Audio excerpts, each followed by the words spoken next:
Oh my god, I am such a moron. I've literally just been chatting away to myself for the last 5 minutes. My sincerest apologies. I am absolutely useless Blame at my us job. for It's Ugly Bob's fault. Right on the he point. chucked a super chat in. Can you actually hear me? I haven't plugged in my microphone either. I'm just so disorganised and useless. Let me plug in my microphone. Hopefully you can still actually hear me a little bit. There you go. My microphone plugged in. Now you can probably just hear the heartbeat in my fist. That sounds a little bit dodgy, doesn't it? Right then. Let's get this attached to myself. Weak sound. That's just me. I'm just that kind of person. The sound is very low. Is it better now, ladies and gentlemen? Oh, I hate this microphone. No, I don't. It's just this bloody jumper I don't like. How can I make that work? I know. I'm going to clip it on the front. That'll do. Put it on the neck. I'll clip it on my nips. There goes monetization. There we go. Let's try that down there. See how that works. Can you hear me? Can you actually hear me? I don't care if you can see me or not, because this is probably not beneficial for you to see me, but can you actually hear me? Sounds good, Paul says. Mike's got his polo on, fancy pants. Got me fancy. I don't like it. I'll be honest with you. I really don't like his polo shirt. I suggest you definitely buy them though from the Mike's unboxing store. Still low. Volume is still low. Okay, let's have a look. See what's going on there then. So, where's me mouse gone? There we go.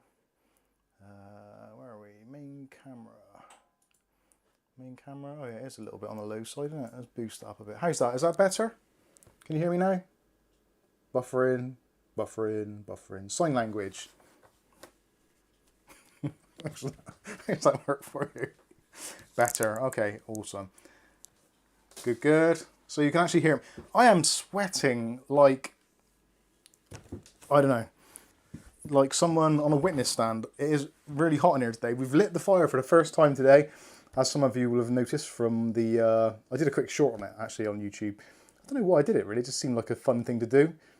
And also there was another short as well which we got, which was for a motherboard, which was this, which you saw delivered from our friends over at box.co.uk via the Goliath that is Amazon. This was actually for review purposes for the channel from Ugly Bob, bless his heart. This was on special offer this week, $71.99 I believe it was, posted, which for a B550 chipset is actually bloody good. And as per the title of tonight's video, next gen tech is an absolute con. Or is it? We will endeavour to find out whether or not it is or not. I think most of you probably got your minds made up already. There is a poll, so if you haven't voted in the poll already, head on over to the chat, have a look, and there's a poll. There's 4 options. You got basically, are you planning to upgrade this year? So that means up until December the 31st.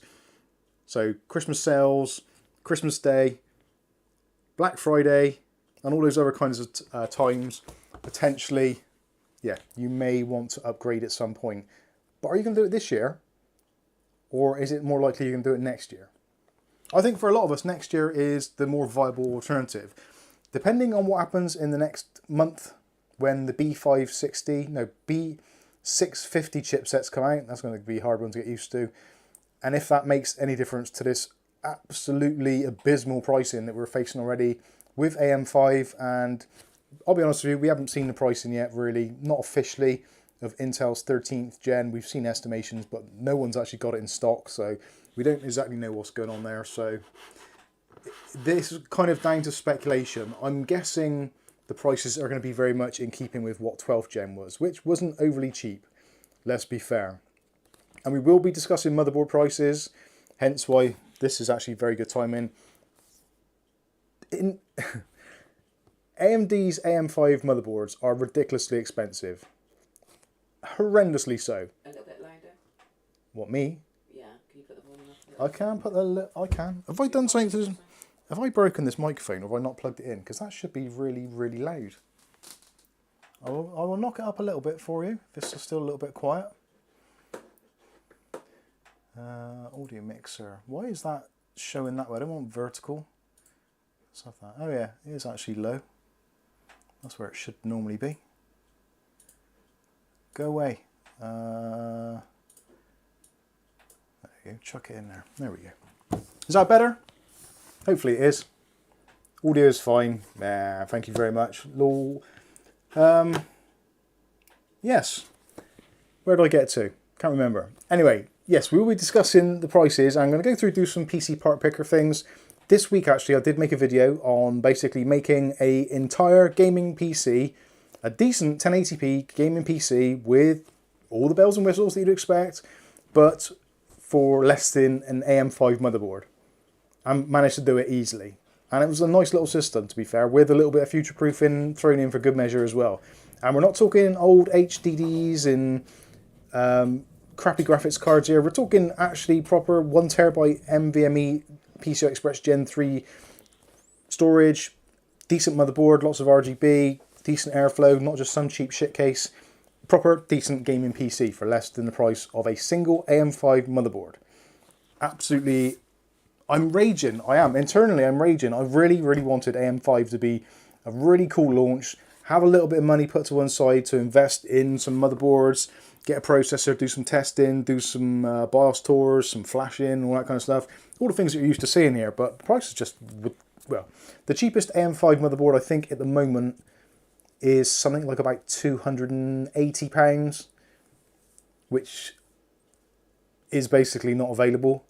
It's like pre-order, so chances are you're never going to get it, or it's going to be cancelled order. It's just a company selling them, trying to get you to click on it, and then they cancel it and say, well, we've got this one for 300, what do you reckon? Or 350, what do you reckon? So it's basically BS. Anyway, it's really hot in here. Have I said that already? I did, I think I said. Can't remember if I said it before or after I actually turned on my microphone. So for those who don't know, I have lit the fire. Well, Kath's lit. No, I lit the fire. You lit the fire? I lit the fire with actual fire. Via a lighter. Not by rubbing sticks together, although it may come to that, you never know. So yeah, lit the fire today and it's bloody boiling in here. I actually, where is my little thermometer thing? It's hiding down here because I hit it the other day. Accidentally with something else. Oh, there it is. What are we saying? It was hidden behind there. For the last 3 or 4 days, this has been about 19 to 20 degrees. And currently it is a comfortable 23.8 with a humidity of 66%. So actually, yes, very comfortable. And as you can see by the little man on the screen, it's much happiness all round. We like that. Anyway, that's enough about me and my temperatures. He was hidden. He might be. He was actually hidden, yeah. I think it's actually warmer than that. It feels warmer. It feels like it's closer to about 25. Man make fire. Exactly, lucky man, exactly. So, that is kind of where we're at. The stream is going to be all over the place. We're going to be discussing all these things, and obviously we want to hear from you. At the moment, let's have a look at the poll and see what people are saying. So currently as things stand, so are you planning on upgrading this year? Currently we are at 22% of you are saying yes. So fair play to you, awesome. 36% of you, so the overwhelming majority are saying no. 25%, so a little bit more than the less, are saying if prices drop a lot, which I'm kind of in that boat, I think, myself. And the other one, which I'm kind of finding myself in as well a little bit, is no need to at present, with 16% of you voting on that. I'll be honest with you, I'm kind of almost in that position as well. When you think about how tight money is at the moment for some folk, obviously there's going to be some people out there that are absolute ballers. They've not got a PC at all. They've maybe had a console, or they've had an inheritance, or they've had a bit of a windfall, whatever it might be. They've got a little bit of spare cash. They've never had a PC before. In that instance, you might be thinking, I'll go with the latest and greatest. I'll chuck in an AM5 processor, get all that stuff. And that kind of might make sense. It's going to have some longevity behind it, at least you'd think. Value for money is probably still not a thing, but in that instance, you're not looking at value for money. It's just rich kid, lots of money, need a PC. Job done.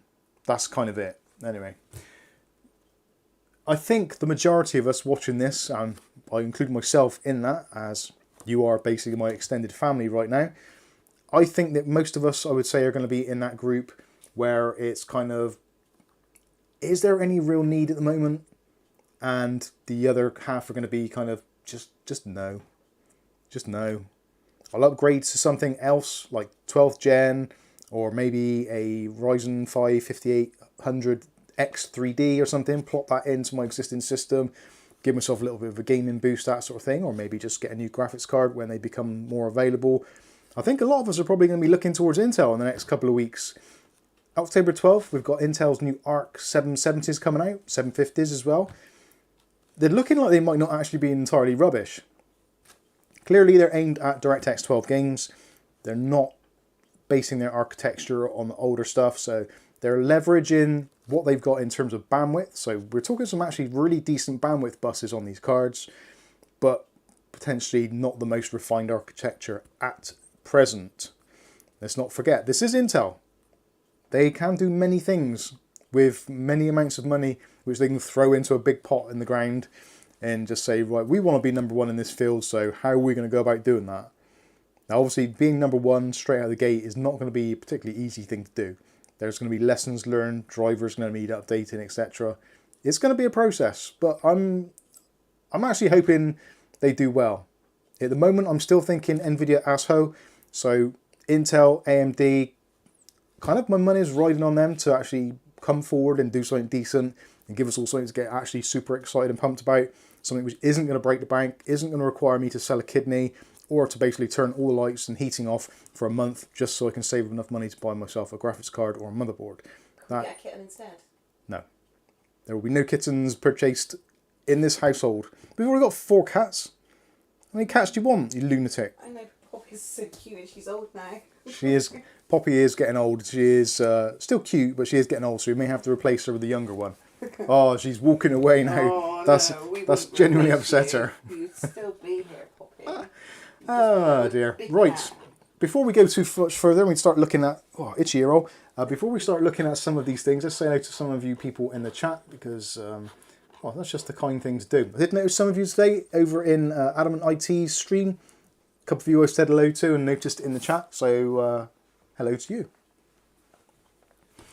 I may have learnt a few things for streaming from Adamant IT's stream, possibly, so I'm going to have to possibly implement something. I didn't realise you can actually have a microphone separately and use that with all sources and make it so the microphone works all the time regardless. Potentially that could be awkward because sometimes when I'm in intro mode, I may use the occasional cuss word and possibly some other inflammatory things I may say whilst trying to get ready.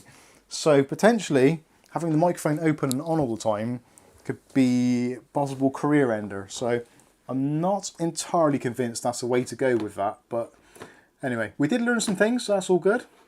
Right, so first of all we had that super chat in from Mick Woods. Thank you, Mick, for your £10 super chat. Awesome stuff. By the way, that new Intel Arc 770 GPU looks good. If, in big letters, we get anywhere near the MSRP. I'll be honest with you, if the Intel... I'm not sure what the deal is, whether Intel are going to be selling... Broken mic.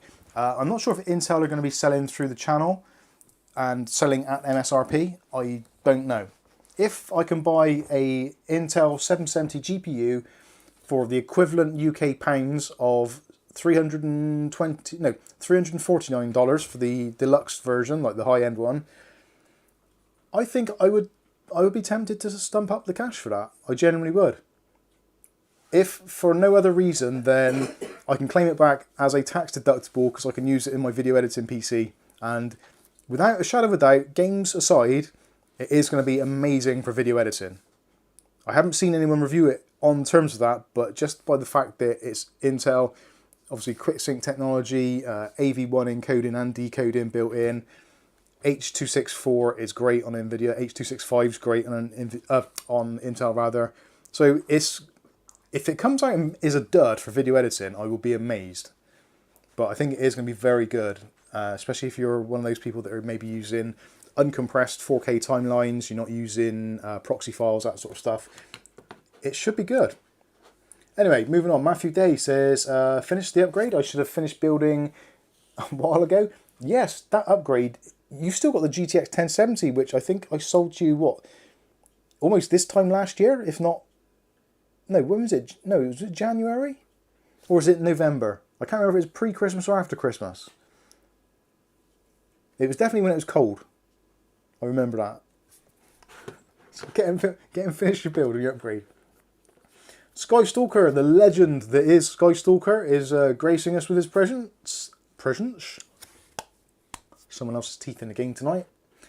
Says, good morning, fellow mubbers. Good evening to you, good sir. And to your lady wife, Tina, if she is watching, listening, or just within earshot. William Bodie's with us. Says, morning to you all. Good day to you, Old Man Withers. Lucky Man, the legend that is Lucky Man. Brick H says, greetings to all the mubs all around the world. All around the flat earth, you should say. I think you're allowed to say that. Yeah, that's it. I'll get demonetised now. Misinformation. The world is not flat. Paul Bakewell says, good evening all. James Brock says, already added a like, mates. Thank you very much, sir. Stuart Cleary says, good evening, everybody. Says, my 3-year-old 3700X and 3070 Ti 8GB is still good enough for me. Some 1440p gaming, music, playing, social media apps, the ones I'm still allowed on, and web browsing is mostly what I use my PC for. I feel exactly where you're coming from there. I think you are definitely falling into the is there any point upgrading mark at the moment. Unless your system spontaneously combusted and you needed a new computer, there's no need to upgrade from that. A 3700X and a 3070 Ti is absolutely fine. In fact, I would say it's more than fine. I would say, in my opinion, that I would class as a high-end system.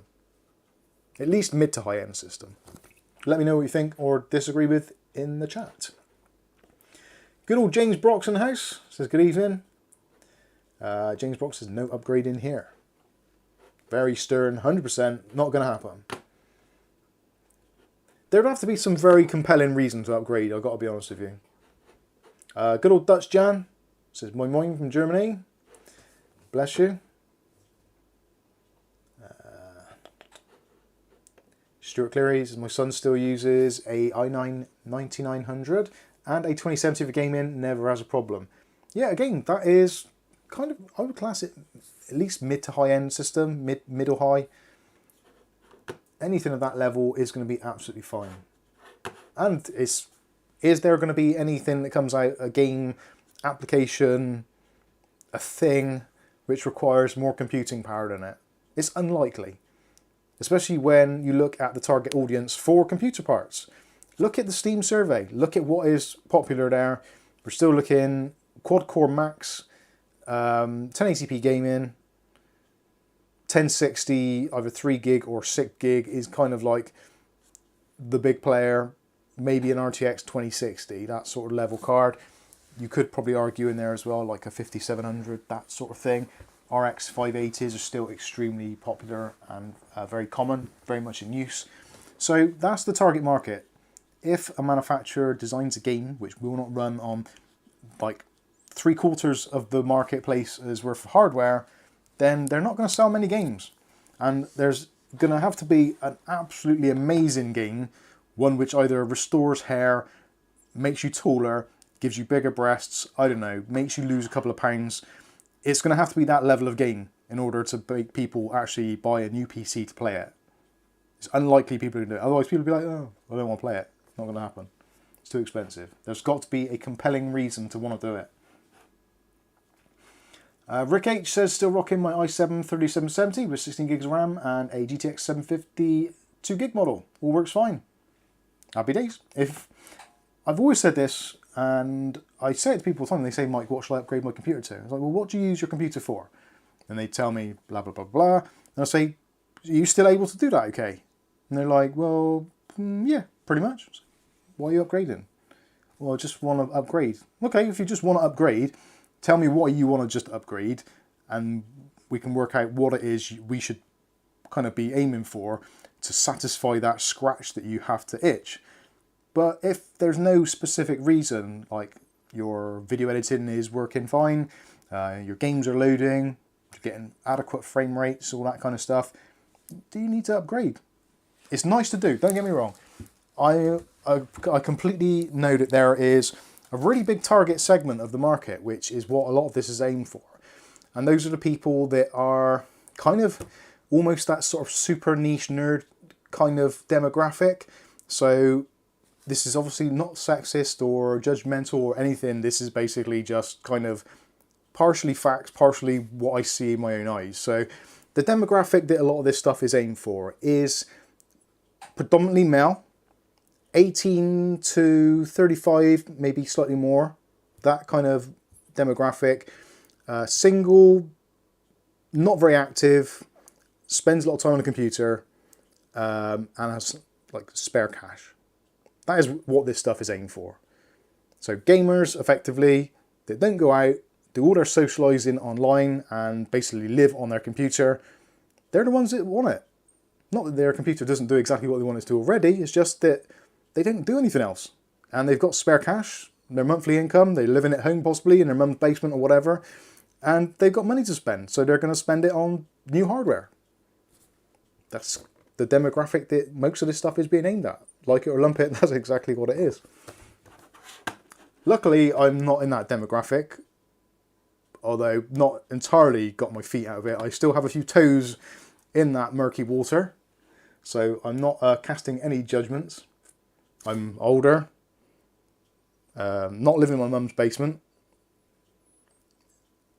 Other than that, yeah, sad, no friends, stays in all the time. Yeah, that's me. I'm basically perfect for that. Apart from the spare money. Apart from the spare money, yeah. Yeah, the spare money bit would be awesome to go with it. William Bodie's with us, we've said that. James Brock, Kath Churchill's with us. Hi, Kath. How you doing? Hi. Hi. And Flame is. And Flame and Dutch Jan also, which I've already said, I think. The good old Aletta's with us. Well, I shouldn't say good old, because she's probably neither of those things. She's probably one of them. I digress. Aletta did the review of the Thermaltake, the View 300 MX. Finished filming that yesterday and edited it this morning. I think you're going to like it. I know we saw a little bit of it on the stream we did last week. After doing a build in it and doing some tests on it and actually using it in real life, I quite want one. I think it's still a little bit expensive for what it is, but it's actually very good. And those front fans, the big 200mm fans on there, have got PWM control, which works, surprisingly. So you can adjust all the fan speeds, and the fan hub seems to work as it should do. So yeah, I'm kind of gutted. I've actually packed it back away, put it back in the box. It's ready to go back to Adam at Thermaltake. So Adam, if you're watching this, which you possibly might be because you do subscribe, so possibly if you do, it will be winging its way back to you. Just send me a returns label. If you forget, obviously that's fine. But if you do forget, just make sure you send me another power cable for the power supply, the Thermaltake 1350 watt, because I still can't use that because it's got a 16 amp plug on it and I haven't got one of those. So if you accidentally send one of those, that'd be great. Moving on. Mick Wood says, looking to upgrade grandson's PC soon? Team Red or Team Blue? Well, in these uncertain cost of living times, we'd have to see which of the new offerings is the best bang for the buck, as they say. Yeah, I'll be honest with you, I'm in a similar situation. Even now with AM4 versus 10th, 11th and 12th gen, I'm still kind of, if it was 12 months ago, it would have been, right, building PC. I wouldn't have even looked at Intel. I'd have been, right, so this is what's available AM4, this is on an AM4 platform. But I think the playing field has been leveled a lot with 10th and 11th gen. 12th gen is still a little bit expensive for what it is, motherboard-wise, kind of as well. Although motherboards are just ridiculously expensive all the time regardless. I think I'm starting to really get pissed off with this. Please, can we have cheaper motherboards? I'm genuinely pissed off with it. I'm upset, almost visibly. If I could squirt tears out of my eyes right now, at the camera, I would. So I'm pissed. Where's the £20 and £30 motherboards gone? Satan Claus has taken them away. The bastard. I want my cheap motherboards. Please can I have them back? I need them in my life and in my channel. That'd be very handy. Thank you. Anyway, that's enough of that. Christ, I wonder what that was. It's the lesser spotted Maisie cat. Anyway, moving on. Hey, Mabes. Stuart Cleary says, I'm a sucker for wanting the latest and greatest, but no way am I paying Nvidia and their extortionate prices. No, Nvidia asshole. I'm not going there anymore. If you notice, I'm actually at the detriment to a little bit of power usage and also possibly the need for a fresh install, I've actually put my 5700 XT back in my streaming rig and taken out the 2060 Super. How can I see through your head? You can't see through my head, but there is a graphics card in there. The 2060 Super is actually sat there, relegated to the shelves. Ha! See you, Nvidia, and your lower wattage ratings. Bastards. Not for long. I'm getting tangled in my mic here. Matthew Day says, please unbox the poor battered object. I definitely should do that. I'll just finish off saying hello to you you geezers and ladies and gents in there. Christ, that's Ugly Bob's from earlier on. I've gone really far behind. I'm terrible at this YouTube lark. Bandy's with us, says, open the door and let us in. I did. I have. Captain Robbius with us, says, evening folks. How you doing, Capt? Matthew Day. I don't know how you pronounce that name. How do I pronounce that? Is it Jojo? I'm not sure. Help me out. I probably won't get round to seeing it in the chat until tomorrow, but...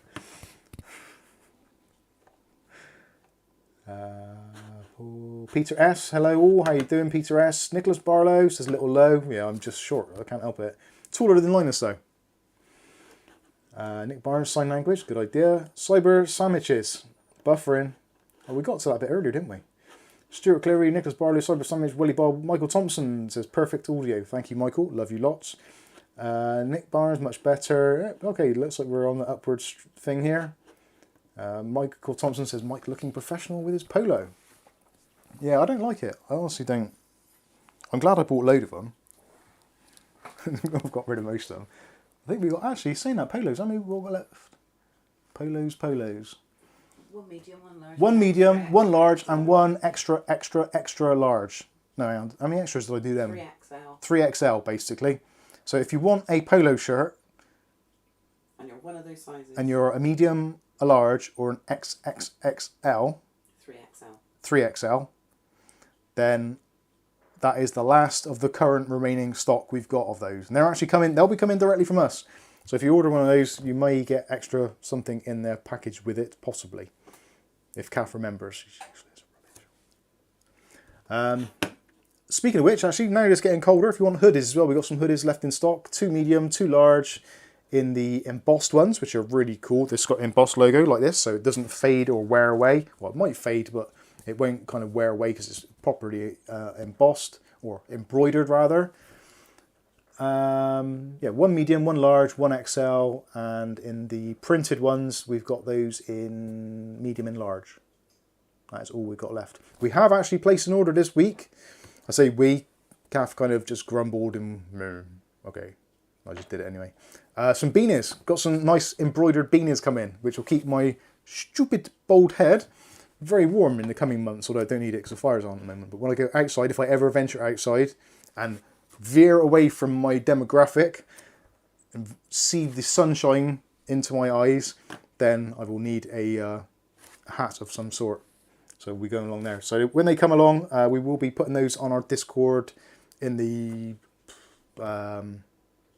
merch for sale room, I think. Is it merch for sale or merch room? I think we've got announcements in there. Yeah. Is that your PC? Yeah, it's going to turn off in that. Because I'm only watching. Change the power settings. I don't know how to. I can talk you through it. No, you do it. William Bodie says, ha, Mike is very white. It's because your tan's gone, I suppose. Oh yeah, it is. I am tanless.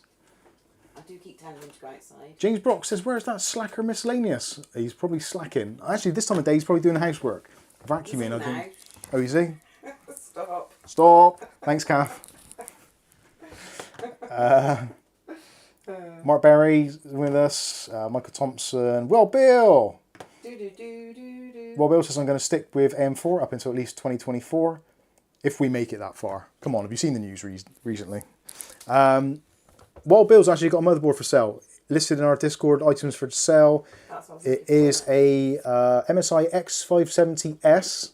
That's the new chipset version of the X570. And it's a gaming... Yes, merch shop. Gaming Edge Wi-Fi. Or gaming Wi-Fi Edge something. It's basically one of the top boards Pretty reasonable price. I'm actually tempted. But then I've got more motherboards than I can shake a stick at the moment, so probably not.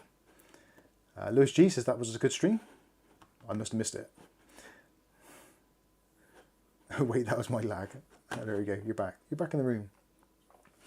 Alexa says, new motherboards aren't that bad. I usually pay between 300 and 400 for them. Yes, but for that 300 and 400 pounds, you would get a Godlike or a Hero or a Unify, like top tier boards. Whereas now you're basically looking at kind of dog shit low end decent chip boards for the same money.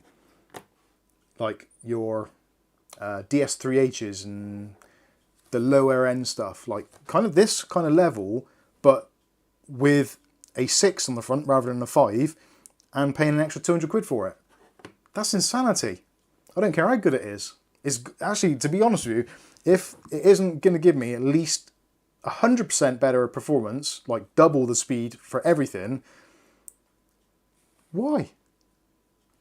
Like, cost per frame or cost per whatever your metric is, surely, I don't know, there's going to be some really like pissed off people. They're going to spend thousands of pounds on this stuff and basically just have what you could have bought 3 years ago or 2 years ago. If they're not doing a benchmark to actually look at it and go, oh yeah, that is faster. Insanity. Yes. William Bodie, is M80X not a micro board? Yes, Micro ATX is a micro board. So Micro ATX. This is a Micro ATX board. Micro ATX form factor. Old Man Withers says, sold my Asus board the other day. Asus BIOS sucked the mutts undercarriage. That's not good. You're still behind, yeah. Sorry. If you want to Xenomorph. Why do I not buy Asus MSI ASRock? Is it a lot better? That why I do not buy Asus MSI or ASRock is a lot better. I don't understand that, but anyway. We will move on. Mark MCE says Mike's a fire starter, toxic fire starter. Aletta says I might buy a 5950X, but not any of the AM5 stuff. Yeah, I'm thinking 5900 might be my next potential kind of upgrade path if I do, but then it's not going to give me much more than what I've got already, so I don't know. I don't know. Michael Thompson says, to be honest, kids living at home with mum and dad are going to upgrade. Those of us with mortgages, bills, etc. will go the budget route and upgrade later or with a price drop. Yeah, and it looks like the mortgage rate is going to go up yet another percentage point Monday. So, yeah, it's not looking good.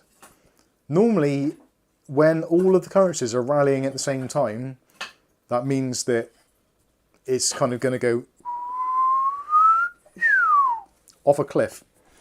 So, yeah, let's all be glad and waiting for that. At least we've got our roof to burn.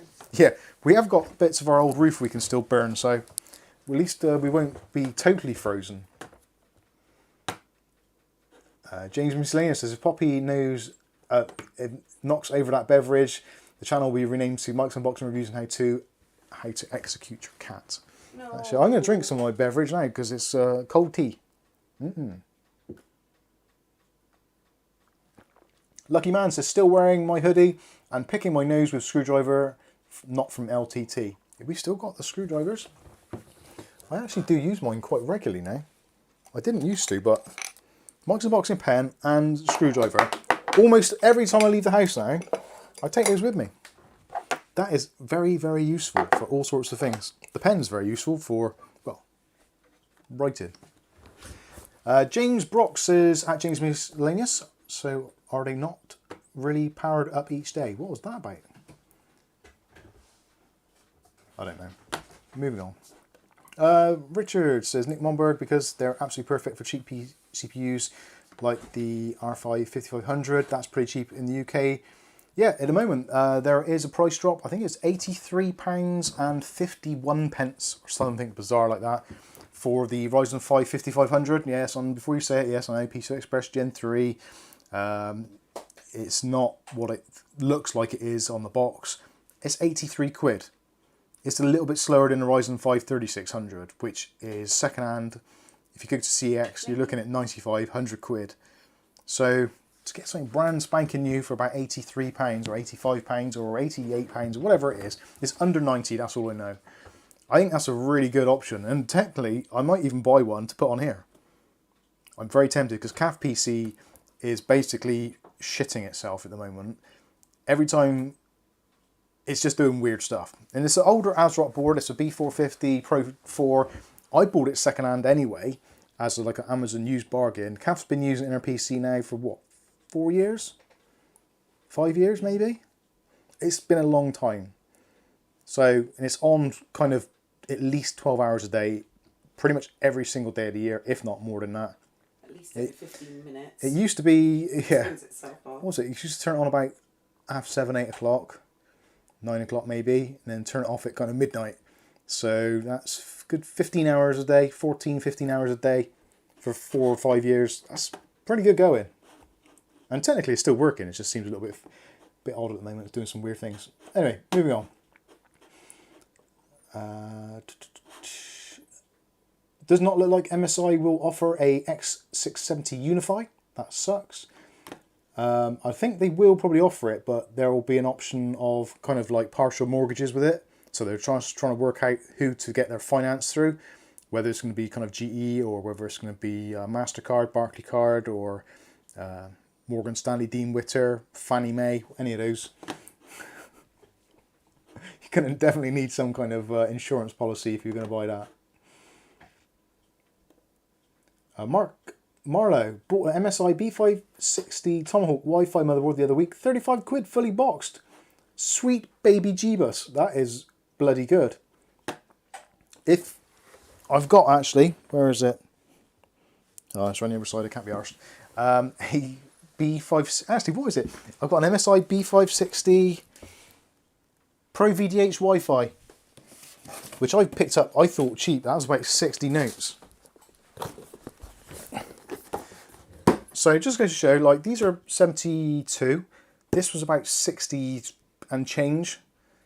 Like, these are good platforms, genuinely good platforms for building PC. You don't really need to spend, literally, add a 0 onto the end. I've seen some of the new boards for AM5, literally 4-digit figures, over £1,000 for a pissing motherboard. I've had cars cheaper than that. I've almost had cheaper houses than that. It's ridiculous.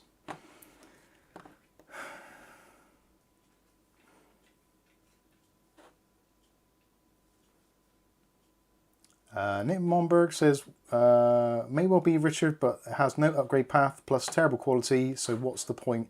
Only people who want to make profit of clueless people use boards like that. What board is that? I'm intrigued now, Nick Monberg. I cannot see where that originally started. Richard, I've got to find this. I'm intrigued now. Ah, Richard, there we go. I should have bought a million and three A320 boards when they were 1999 6 months ago. I kind of, yeah, I was thinking the same myself actually a little bit earlier. I was thinking there were quite a few MSI A320M boards around which were 20 quid. And with these chips now, because at the time you couldn't get a decent AMD budget chip for less than 150 quid. So to be able to pick one up now, the 5500 at what was it, £83? For £100, give or take, and change, you basically got the basis of a platform. And actually not a bad one. You don't particularly want to overclock that. And I agree that the A320 chipset isn't got an upgrade path, but realistically, if you buy any processor or any motherboard, there's never going to be a huge upgrade path. And certainly if you get an Intel route, there's probably your TikTok cycle, and that is about it. So the first gen, second gen, then it's on a new platform again. I've got a sneaking suspicion that AM5 is going to change, possibly quicker than has been previously advertised, purely because of their reasoning of trying to keep the compatibility with older AM4 coolers. Having that extra height on the CPU has made it to be a potential thermal nightmare. There are ways around it, we've seen this already, but I've got a sneaking suspicion that AM5 is going to change. Possibly not dramatically, but there may be an AM5B, which for some reason I'm getting a weird feeling of deja vu that I've seen that before. But I haven't, but anyway. So I would disagree, Nick, with that. I wouldn't say that people that buy those boards are trying to rip off other people or don't know what they're doing. I think they're just trying to make the best of a bad situation and save some money, and maybe they're not particularly interested in high performance. They're not looking at overclocking. They just want a very cheap, relatively stable platform for modest components. And I personally don't see any real issue with that, especially again, if you know the limitations of it and you're not being sold it as a high-end gaming board, then it makes absolute sense. What's in my computer? B450. Nick's saying there, A320 should not run anything above 3700. It's poor quality. It's not poor quality, it's just it's been built to a specific budget and a specific platform style. So there are going to be thermal limitations. It's not poor quality, it's just it's not as highly spec'd as a B450 or X370s prior to it, that sort of stuff.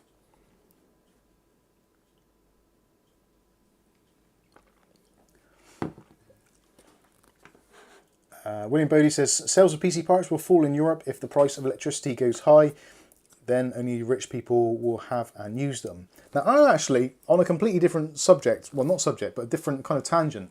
It's almost as if they're trying to deliberately price us out of buying PCs, desktop PCs. And I can't see any logical reason why they would want to do that, other than the fact that if we move away from PCs and we go to maybe handheld consoles like the Stream Deck, that sort of thing, or just go to PC gaming on our mobile phones, because mobile phones are these days very powerful. Obviously, a Stream Deck and a mobile phone, because of its Wi-Fi and cellular things, it's much, much easier to track. Whereas desktop PCs are generally in a fixed position and not particularly easy to track.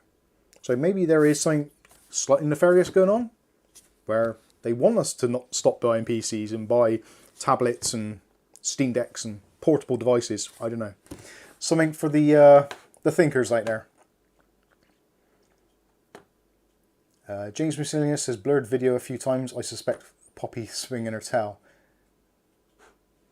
Yeah, Poppy is doing something down there. You can just wait, sorry, Actually, is it? I have got my other camera actually on somewhere, but I don't know if it's actually working, so let's come on. Hello, McFly. There's a little bit of heat coming there. Is that tracking me? No. Have you just switched to that camera then? No, it's tracking me. There we go. I don't know if this is going to work, but we'll try it. I don't want to be on it. You won't be on it. There, that is the OBS tracking me now.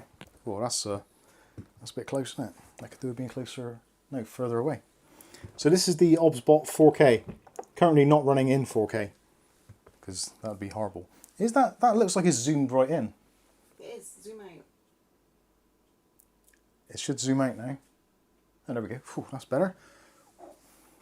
You do gestures and it follows you around. It's actually quite cool. So if I do that, it flashes on there. So now if I move out of the shot, it doesn't want to track me. But if I do that, it flashes a few more times so I know it's tracking. And now if I try to escape, there's no escape. I do love this. It's a very cool camera. It's actually going to be out on sale very shortly on Amazon. It's a special offer. I think they're doing it for about $30 or $40 or pounds off of the normal retail price. Yes, I like it. It's very cool. Anyway, moving back. So let's go back to the main camera. That's enough of that shenanigans. Michael Thompson's coming with a gesture for tech. He's flipped it the bird. James Messina says, cool, it's like we're having lunch with you now. You could come and have lunch with me if you want. You may have to pay for flights and possibly your lunch and possibly cook it yourself. You can cook it on the fire. There's almost enough room on the top of the fire for, you could probably put a can of beans on there. But it's best to always put pasties on top of plates first. Yeah. Because otherwise they stick to the top of the wood burner, don't they, Mike? Yeah.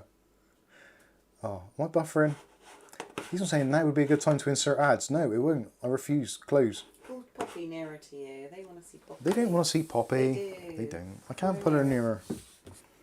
No, because she'll just wake up and start messing around with shit. She And won't mess around. She's tired. she is. Right, come here, Pops.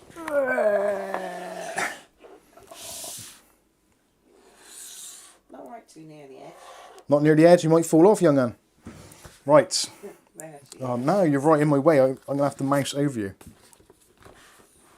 You going to mouse for me? Click on that one there, James Brock. Right click and choose delete. I'm only joking. I'm only joking. James Brock says thank you. No worries. Stuart Cleary says, what type of fire are you using? Actually, I could show you, couldn't I? Let's do this I camera. don't want to be in it. You won't be in it, don't worry. Sure. Yeah, there we go. Oh, so Well, there we go. There's the wood burner. Burning away. Oh shit. it's actually a multi-fuel. It is actually technically a multi-fuel, but it's actually pretty cool. I like it. There's Poppy, look. Hello, Poppy. Get her to put her paw up and see if it zooms in. Yeah, put your paw up. She's like, no, I'm not interested. There you go. No, don't track me. Right. That one. So don't track. And then aim down. And there we go. There's Poppy Dora. Sleep in. Pick your nose. No. Oh, don't fall off. Don't stretch over. You silly monkey. You're going to fall off. You're right on the edge there, look. That's going to be a right cat accident. You're going to fall off. You're going to get your claws out into my bloody meat and two potatoes things going on down there. And this is all going to end in tears. And you've got bits of magnetic shit stuck to your collar. Poppy. She's murder. Right. James says, get them sausage fingers off my popper. Use Poppy as a duster. That's a good idea. Come on, Pops. Oh, did I wake you up? Go back to sleep. Shh. It was nothing, Pops. Back in the room. Silvora is his favourite brand for CPU cooling. What is? Well, I assume they're asking your advice. Oh, right. Sorry, I didn't see that. Let me put the camera back in, because that's... Hey, Pops. Oh, I was only messing with you. Don't look at me angry. Don't be angry. Oh, you weren't angry, you have an itchy ass. Okay, that's fine. Right, Pops, move you over a minute. Don't fight me. No, don't fight me. Don't. You won't get no food. Don't fight me. Oh, don't roll your eyes at me. Talk to the hand. Oh, sorry, that was the camera. Is that me? First person to pronounce my name correctly. No pressure. What did I say? Ah, dear, I don't know. Where was it? Silverus? Is that one? Silvorus. Silvorus. Poppy's going to be mental now. Yeah, I can't. Kath, can you open the window? It is like literally ridiculously hot in here. No, of course it is. That's why. Look at the temperature on the clock now. It's 27 degrees in here. It's literally like sub-Sahara with 58 degree humidity, and the man on the screen, he's like, "Ugh." Right, yeah, bloody hell, 27 degrees, 27.2, it's going up. It's hot in here. Right, Silvorus. Savorus, how you doing? Hi. God, you're terrible. I know. Yeah, but I get paid to be terrible. What am I looking at? Should I go back and find it? I'll scroll back up. It was favourite brand for CPU cooling. My favourite brand for CPU cooling. Favourite brand is going to be... Yeah, that's a tough one, actually. I don't know. I would say there's arguably some that have some benefits over others. There's some brands like... there's certain coolers like Arctic's Freezer A35 is that one up here. I really like this cooler, and it works with pretty much every single processor I've ever had. It's not the best, but it fits them all and it's easy to use. It's relatively cost effective. It's got some nice RGBs on it, and it doesn't cost a great deal. 6-year warranty as well. So this is one of my favourite coolers, but it does lack some headroom for some of the higher processors. So if I'm using like a 3900 or a 5800, that sort of thing, I'd probably go with the Silentium Fortis 5. That is really good. That's what I'm using at the moment on my other rig. Oh. So arguably, Silentium PC, Fortis 5 is awesome. It's a massive thing, 140mm fan on there, so it's really quiet as well. But it's actually quite easy to install. And in fact, I'd say it's probably one of the easier CPU coolers to install of its size. So size-wise, compatibility is excellent. When it comes to radiators and AIOs, again, Silentium PC do a really good one, which is the S240. At the moment, in the PC behind me, I've got the Arctic Freezer 2 360. But it makes some weird noises, and I swear it isn't working very well. I can't hear it on there at the moment, but it makes some weird kind of twanging noises. I really do need to take it apart actually and see what's going on. I did want to do it in a stream, but unfortunately that is the streaming PC. So I'm going to have to put in some other cooling part-time just to see what is going on there. But yeah, the Freezer 2 is good. In general, I think Arctic probably, in terms of the widest range of good stuff, I would say Arctic probably, yeah, I'd argue probably Arctic cooling are probably the best ones. Noctua stuff is okay, but it's quite expensive for what it is. But again, they do have a very, very wide range of stuff available. And they're actually really useful if you've got some sort of non-standard fit-in. So if you've got maybe like a ITX rig or a NAS, that sort of thing, you can generally measure the fan you've got in your NAS or your ITX PC or I don't know, your kitchen cupboard, whatever it is, some kind of hi-fi. You can measure the fan and you'll pretty much almost guarantee that Noctua will have something which will fit it and will have the right connections on it, which is quite unusual, but they are very good when it comes to that sort of thing. Antonio?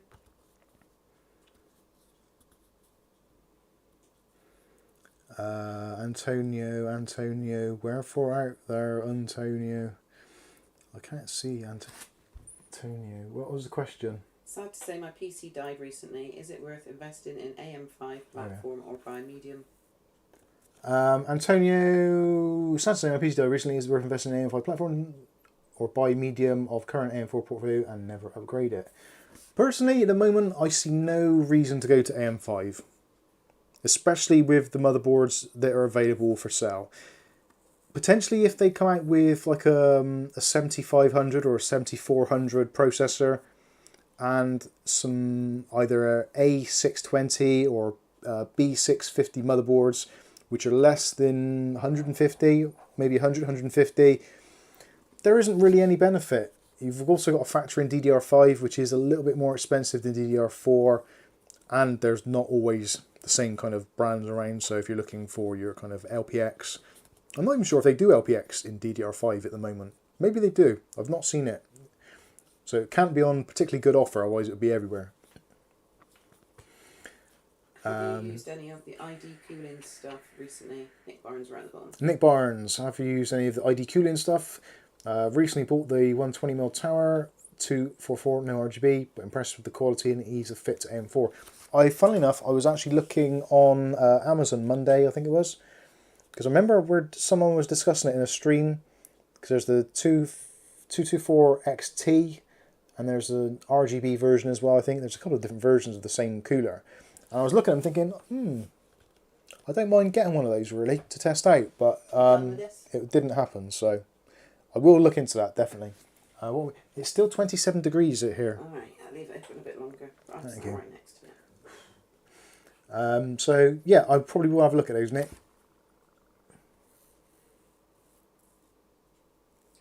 And Savoras, how do you pull up chat comments on screen.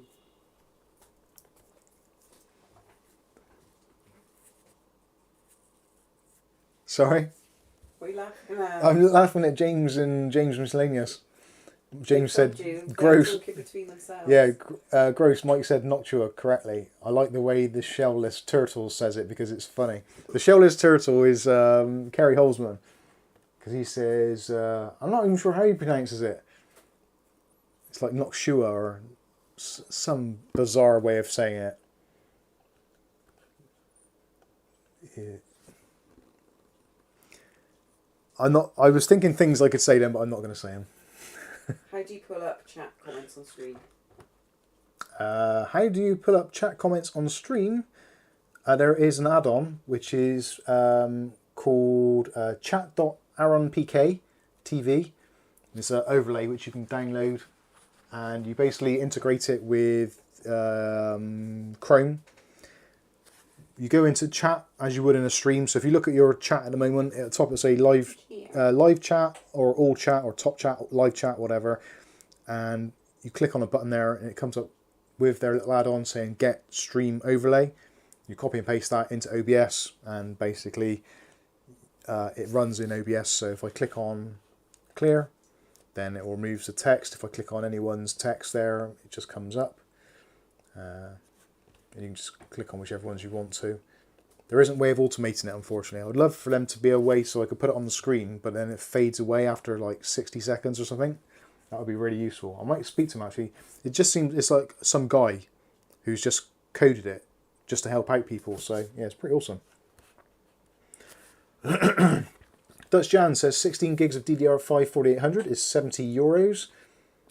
That's not bad, really, if you think about it. Anyway. William Bodie says it's knock to Hey, if I'm paying for it, I'll call it whatever I freaking like. James is off. Cheers, James. Captain Rovis has always trusted Arctic cooling, but also use Regintech as well. I've never used anything from Regintech. I've actually reached out to them on numerous occasions saying, hello, my name's Mike. I do stuff on the interweb. Can you please send me some free stuff? And they don't send me anything, so that's why you haven't seen it. The Freedom House 1984 says SE224 is one of my favourite coolers. Yeah, I'm still yet to try one. I really must do that.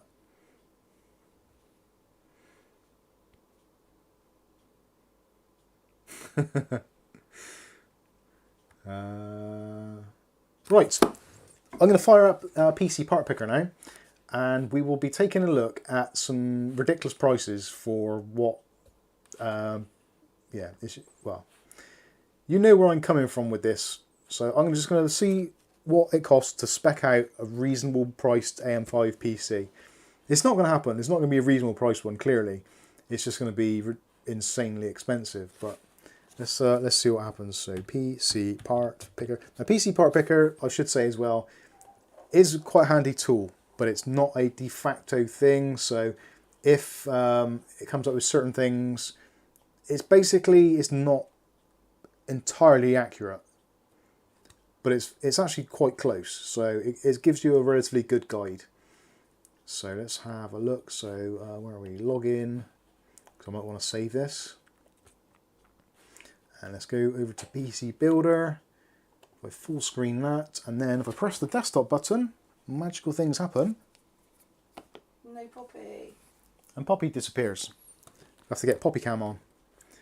Right, so this is PC Part Picker. If you've not used it before, it's actually quite handy. You can go in, change your location, so wherever you are in the world, and it'll give you approximate prices. Generally, it'll give you cheaper prices. Also, bear in mind it will turn all of your links into affiliate links. So yeah, if you're trying to help the channel and you want to set up a PC Part Picker list, click on one of our links after. It will revert it back. So choosing a CPU, we're going to go with AM5 stuff. So let's click on there and we'll go down to the side here. We'll go to manufacturer, AMD. Not sure if it's actually going to let us choose Zen 4. Yeah, it will let us choose Zen 4. and there's not a lot to choose from. So I'm going to go with your choices out there. So let me know which one of these 4 processors you would prefer me to add to the basket. Do you want me to go for as cheap as we can possibly do a AM5 build, or do you want us to go balls to the wall and just no expenses spared and see how ridiculous it all is? So Wild Bill's already saying 7700. Steve Simmons is saying 7900X. Nick Barnes 7600, 7700K is coming in. James Brock says, I like PC Part Picker. It's good. Riley is saying 7600X. 77. So it seems at the moment the lower end ones are kind of edging towards it. Welly Bob's snuck in with the 7900X. To be honest with you, the 7900X is probably the one that I would probably be looking at if I was seriously considering upgrading because of the core counts. Stuart's saying 7700 for the average price. Yep, I get where you're coming from with that. Mr. E's just saying just a good gaming spec.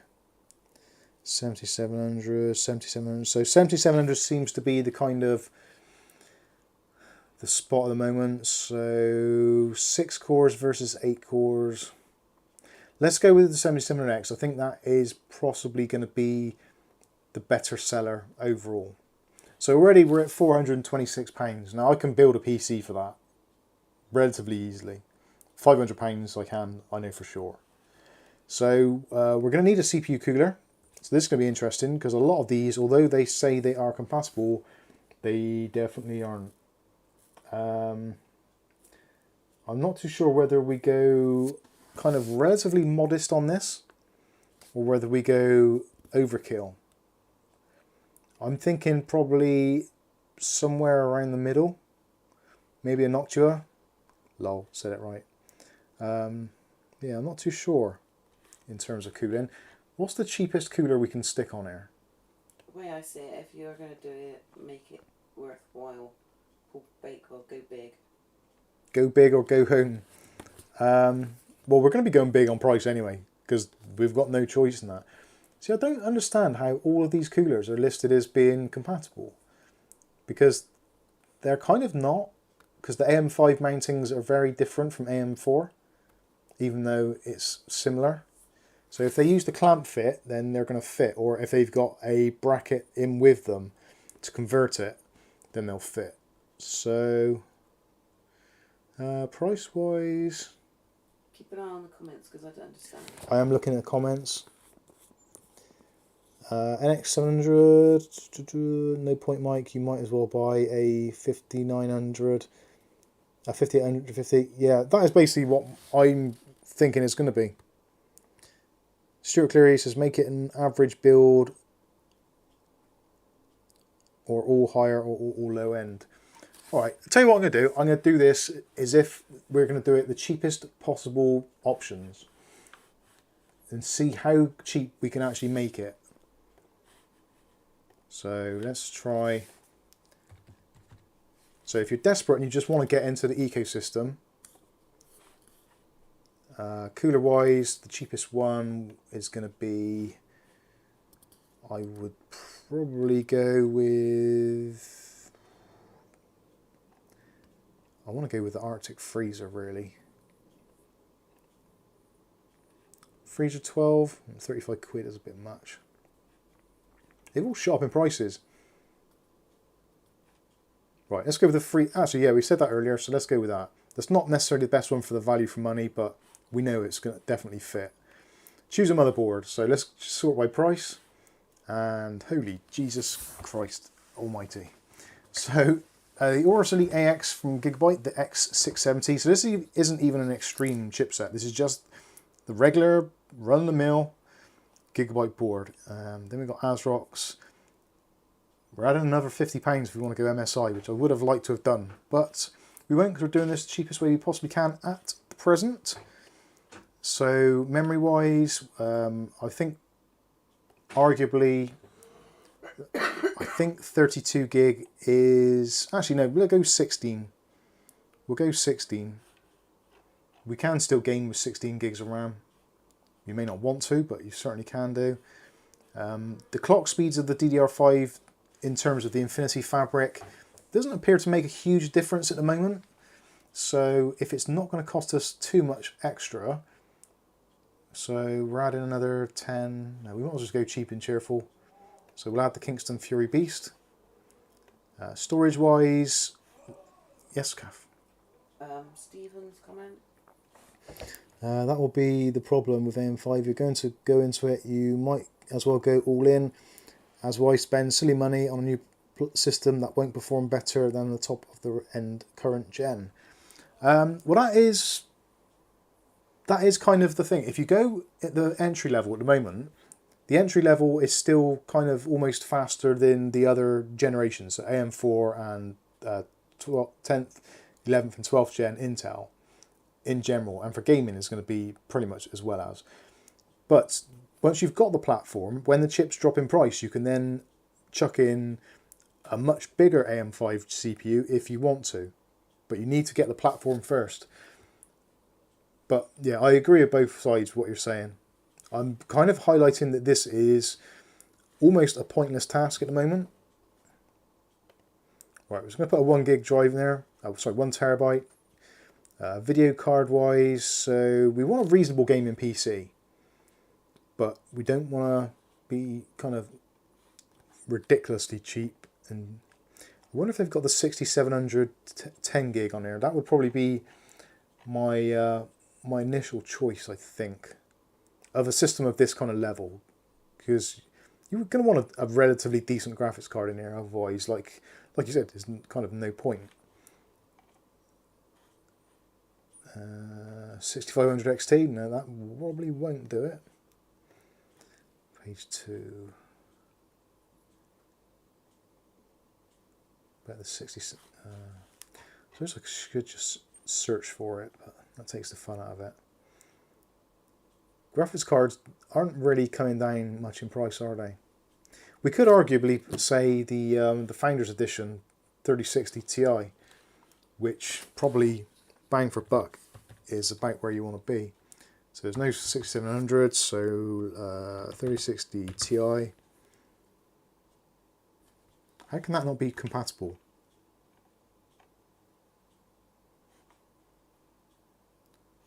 Huh? Why is that not compatible? So this is what I mean about, yeah, it not being, I wonder if it's TI. TI. No. Okay, so they're saying TI on the end anyway. Right. What's the cheapest 3060 then? £1,000? £1,000? We don't want that. 3060. Right, for argument's sake and for the sake of getting this done, let's say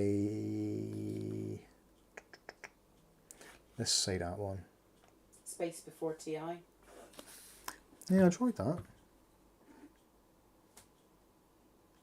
Oh, now it's come up. Let's try capital T. I.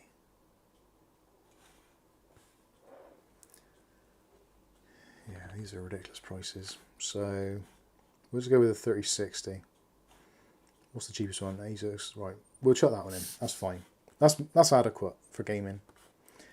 Choose a case. Obviously, case-wise, yes. You're not going to want to cheap out entirely, so you want something half decent.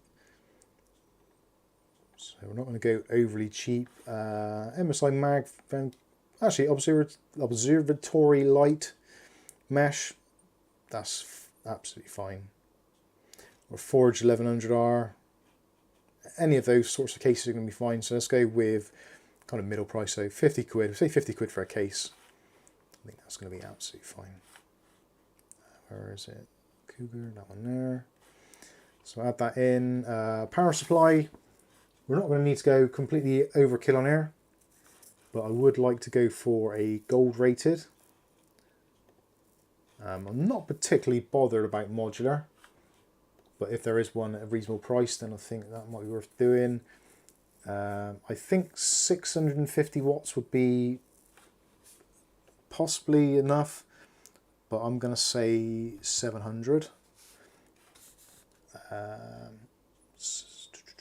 EVGA. So there's not really a great deal to choose from there. Let's see if it gets any better if we choose 750. GameMax RGB Rainbow. I've actually got one of those next to me, but we won't choose it. We'll go with a Corsair, because I think a lot of people would probably choose a Corsair, either a TX or maybe the MSI one, similar sort of pricing, gigabytes. Let's go, actually we've got a gigabyte motherboard, so let's go with a gigabyte. Power supply, operating system we don't need. I think that's all we need, isn't it? So, processor, cooler, motherboard, RAM, storage, GPU, case, power supply. Yeah, that sounds like that's all we need. So that's £1,284.81. So if we then swapped out, we'll get rid of the CPU, we'll get rid of, oh, actually I'll leave the cooler, get rid of the motherboard, and we'll get rid of the Fury Beast. So now let's go with a 5800 X3D, which is faster than all of them in terms of gaming. Motherboard wise, we don't necessarily need a particularly high-end one, so a B550 Tomahawk will be absolutely fine and is actually a pretty decent choice. And if we choose memory, we'll go for the same 16 gigs again. We'll try and go with 3600 because that is probably going to be the sweeter spot. And I think that is, yeah, motherboard, cooler, that cooler kind of is going to be okay, I think, still. And there we go. We've actually saved ourselves about £50, I think it was. Was it £40, £50? And we've got an arguably faster chip. Something's not right there. What has made the big jump? I suppose it's the processor. So if we didn't go with the 5800X3D and just went with something a little bit more, kind of a bit more pedestrian and possibly a bit more gaming orientated.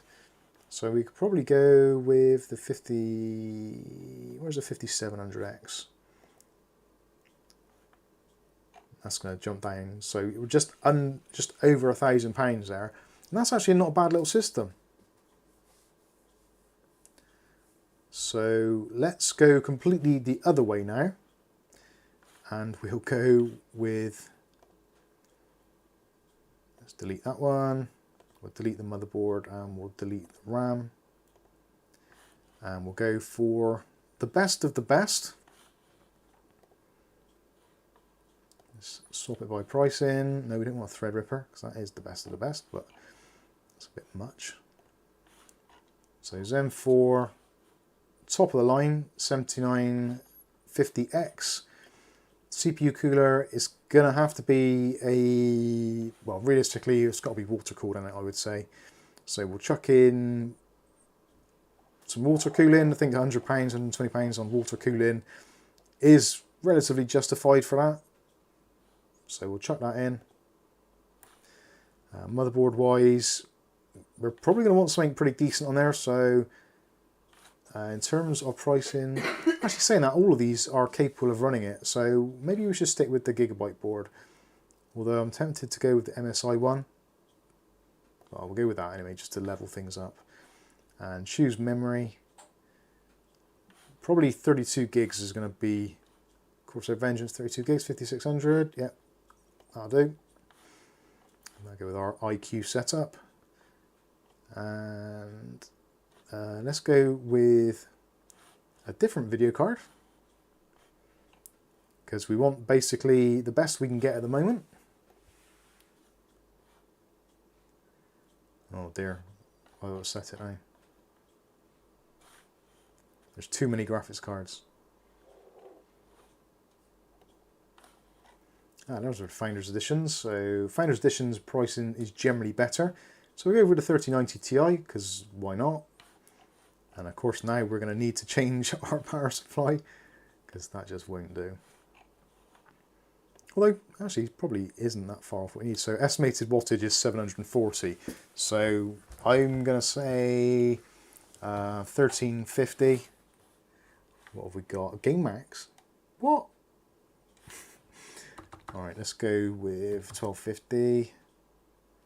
Sparkle. 1000 watts.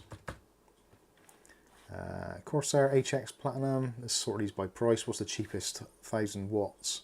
We can get 80 plus gold, a gigabyte. It's a toss up between the EVGA and the MSI, to be honest with you, but let's go with the EVGA. Okay, so this is pretty much balls to the wall system, excluding the case. Actually, you probably want a better case, to be honest with you, but that's down to you. That's going to give you not a lot of change out of £3.5 grand. Look at that, £3,225. That is a lot of money. I'll be honest with you, when it came down to the cheaper processor, so even if we go back with the graphics cards and don't go quite as insane as that, because you don't really want to spend that much money on a graphics card, do you? So if we choose a video card, if we go with something similar like that, so I've got a 350 quid card, which is arguably could be like the new Intel card, that sort of pricing. If you do it like that, that's under £2 grand for what is actually still a pretty killer system as well. But you might want to reduce the processor, up the graphics card, and vice versa. But anyway, you get a general idea. So in terms of, is the next generation overly expensive? I don't think we've necessarily nailed it to say yes they are. Especially when you look at the uptick in performance. But until the benchmarks are fully out, we can't really tell one way or the other. Anyway, let's go back to the main screen now, and I'll take a look at some of your comments and see what you've all been saying. What is the deal? So let's have a quick score for that. James Brock says 4 cores, 8 threads, still doable for gaming, but for below that, yeah, not so much. Dual core is dead and buried, I think, personally. In terms of all processors, it just isn't worth it. Unless you're running a NAS or something, then you can kind of get by with it, but realistically, 4 cores has got to be the bare minimum, I think, for systems these days. Darryl says, hoping the 5800X3D gets a significant price drop. That would hold me for a few years. Yeah, I think I'm on a 5800 already. So, and I've also got a 3900. So between the two of them, they're really, it's going to take something quite significant to actually persuade me to upgrade or to make it a viable thing, unless it was like ridiculously cheap. Bregman says just paid £284 for the Asus GTX 3060 V2 OC 12GB. Nice one, decent price. Done well there. Matthew Day says Gigaboom PSU. Yes.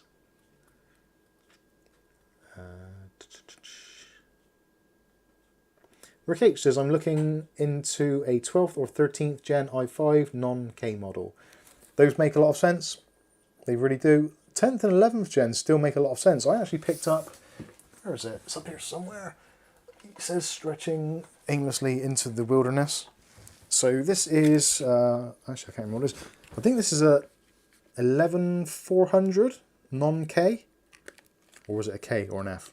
I can't remember. I bought it, I can't remember what it was though.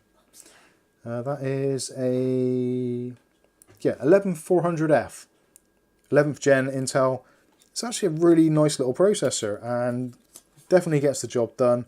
Again, with that sort of £60–70 motherboard, the B560s, it's actually like a really potent little system. And put with it something like a 2060 Super or, I don't know, 5700 XT, that sort of card.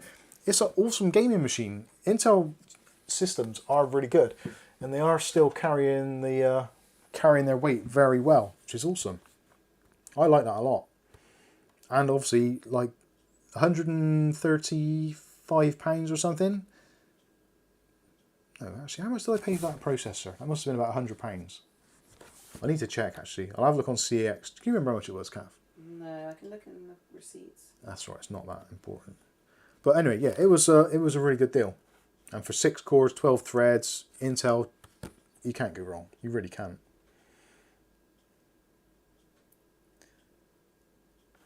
Lucky Man says, MSI MPG X670E Carbon Wi-Fi AMD motherboard, $539.99. It's just bloody stupid. Like, what can you possibly have on a motherboard which takes it from being like the Carbon Wi-Fi? So if you look at the B450 Carbon Wi-Fi, when it was brand new, I think it was about 170, 180, and it dropped down at some points to as low as £80 here in the UK. So taking into account inflation, let's argue 20%. So that takes your, we'll round up the original board to $200 or £200. They're basically the same these days. Add on 20%, so that's going to be an extra $40. So $240 in today's money for the top of the range B450 chipset against $540. So there's £300 difference between those boards. What can they do as a manufacturer to validate that that board has enough features and technology and improvements in performance to basically mean it is more than twice the price? We've seen the figures. We know the 5800X3D beats most, if not all, of the new processors in games. It's the last gen. So how are they justifying this jump in price? I honestly don't think there is a way of justifying it. I genuinely don't. I know that things are getting more expensive. I know there's inflation. We argued, well, they say on the news, but obviously, yeah, if you listen to CNN about news, you might as well watch SpongeBob SquarePants to learn how to make an aquarium. It's ridiculous. They're saying it's like £10 or 10% inflation, or less than 10% inflation. It isn't. It clearly isn't. And even if it's not, look at what those boards are costing. Kath's cracking up over there. What did I do? Did I fart? Sorry. Alright. But yeah, even if you take inflation as being 100%, which it isn't, clearly, that still doesn't justify the price of those boards. It really doesn't. But yes, I know they've got maybe an extra layer, or an extra 2 layers, or maybe more copper in between the contacts. But still, if it's that much of a high-spec board, why pair it with a processor which is only 20% better in some instances, and actually in other instances actually worse? It just makes no sense at all. Silver says, it might sound like a dumb question. There's no such thing as a dumb question, only an easy answer, so we like those a lot. Why is ITX so expensive? You only get 1 times X16 slots and 2 RAM slots. All the extra price comes from being small. It all comes down to the economies of scale, which is ironic being that ITX is technically smaller. Because if you have a popular product, it becomes cheaper to manufacture because you're doing it in bulk. So you can buy materials in bulk, you can do bulk runs, so you can employ a certain amount of people to do a certain amount of motherboards for a certain amount of time. Because ITX is generally somewhat of a niche product, and in terms of computing, obviously, motherboards and stuff are niche anyway. In the entire computer market, us, the geeky ones who build our own computers, we're kind of like 5 to 10% of the entire computer market. So we're a very small slice of the pie. So then if you take that small slice and then make an even smaller slice for who's going to be building an ITX system, which is basically not going to be OEMs, not going to be system integrators, is essentially going to be a very, very minute people who enjoy making a small form factor PC or something to go by the side of your TV, that sort of thing. So it's a very, very niche market. So it requires a lot of R&D and also special product runs, which is why ITX boards generally go out of stock, because they make a few of them because they don't want to make too many, because they don't want to be left on the shelves. So they make a small amount, they get sold through, then they do another run. etc., etc. It's the economies of scale. Whereas if you're selling something like the B450 Tomahawk, for instance, which was an ultra runaway success, they could basically keep the machines running 24/7 and probably still not keep up with demand. And because of that, obviously, they could turn around and say to AMD and say, look, B450 chipsets, these are flying out the door on this motherboard. We'll buy another 2 million of them. What price can you do?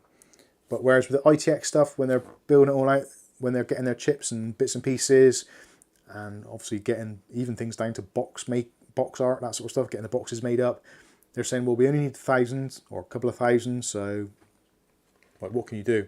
And the people who are making the stuff are saying, well, if you're only having a couple of thousand, then it's going to cost you more because I've got to take all this tooling out because I've got to put this tooling in to make these products. So, yeah, I've made a long-ass way around it, but it's basically the economies of scale. But same place of food. Yeah, same for anything. If you have anything like mass-produced food, if you have like a ready meal where basically they just put a load of slop into a big funnel and they run a plastic tray underneath it and there's a machine going all day long, clearly you're going to get your $1 or £1 ready meal. Go to a restaurant. Yeah. When you go to a restaurant and you're having your food custom prepared for you, obviously they've got to employ a chef. They've got to have the building. They've got to clean your knives and forks. They've got to have some poor sucker to come and serve you the food. They got to heat the place, light the place. Someone to wipe your ass after you've been. I know you're not royalty. You've got all that kind of stuff going on. So it's the economies of scale. Fast food is cheap because it's fast. It's in out, constant stream of people. It's it's basically replication. Hopefully you get it, idea. James Brock says, how does it go, Mike? Tubby Tustard. I know all the words. I had kids when that was out. Oh. I watched it when they fell asleep, to be honest with you. Find tap shoes for us and living in the flats. Brilliant. Ordinary Dude says, ITX limited runs, more layers too, so higher costs. Exactly. Ordinary Dude says, still love my ITX stuff though. Yeah, same here actually. I've got my my ITX PC in the front room, but that room very rarely gets any heating. So I don't go in that room, so it's just sat underneath the TV waiting for Christmas when we may actually use the TV to watch YouTube videos rather than our mobile phones.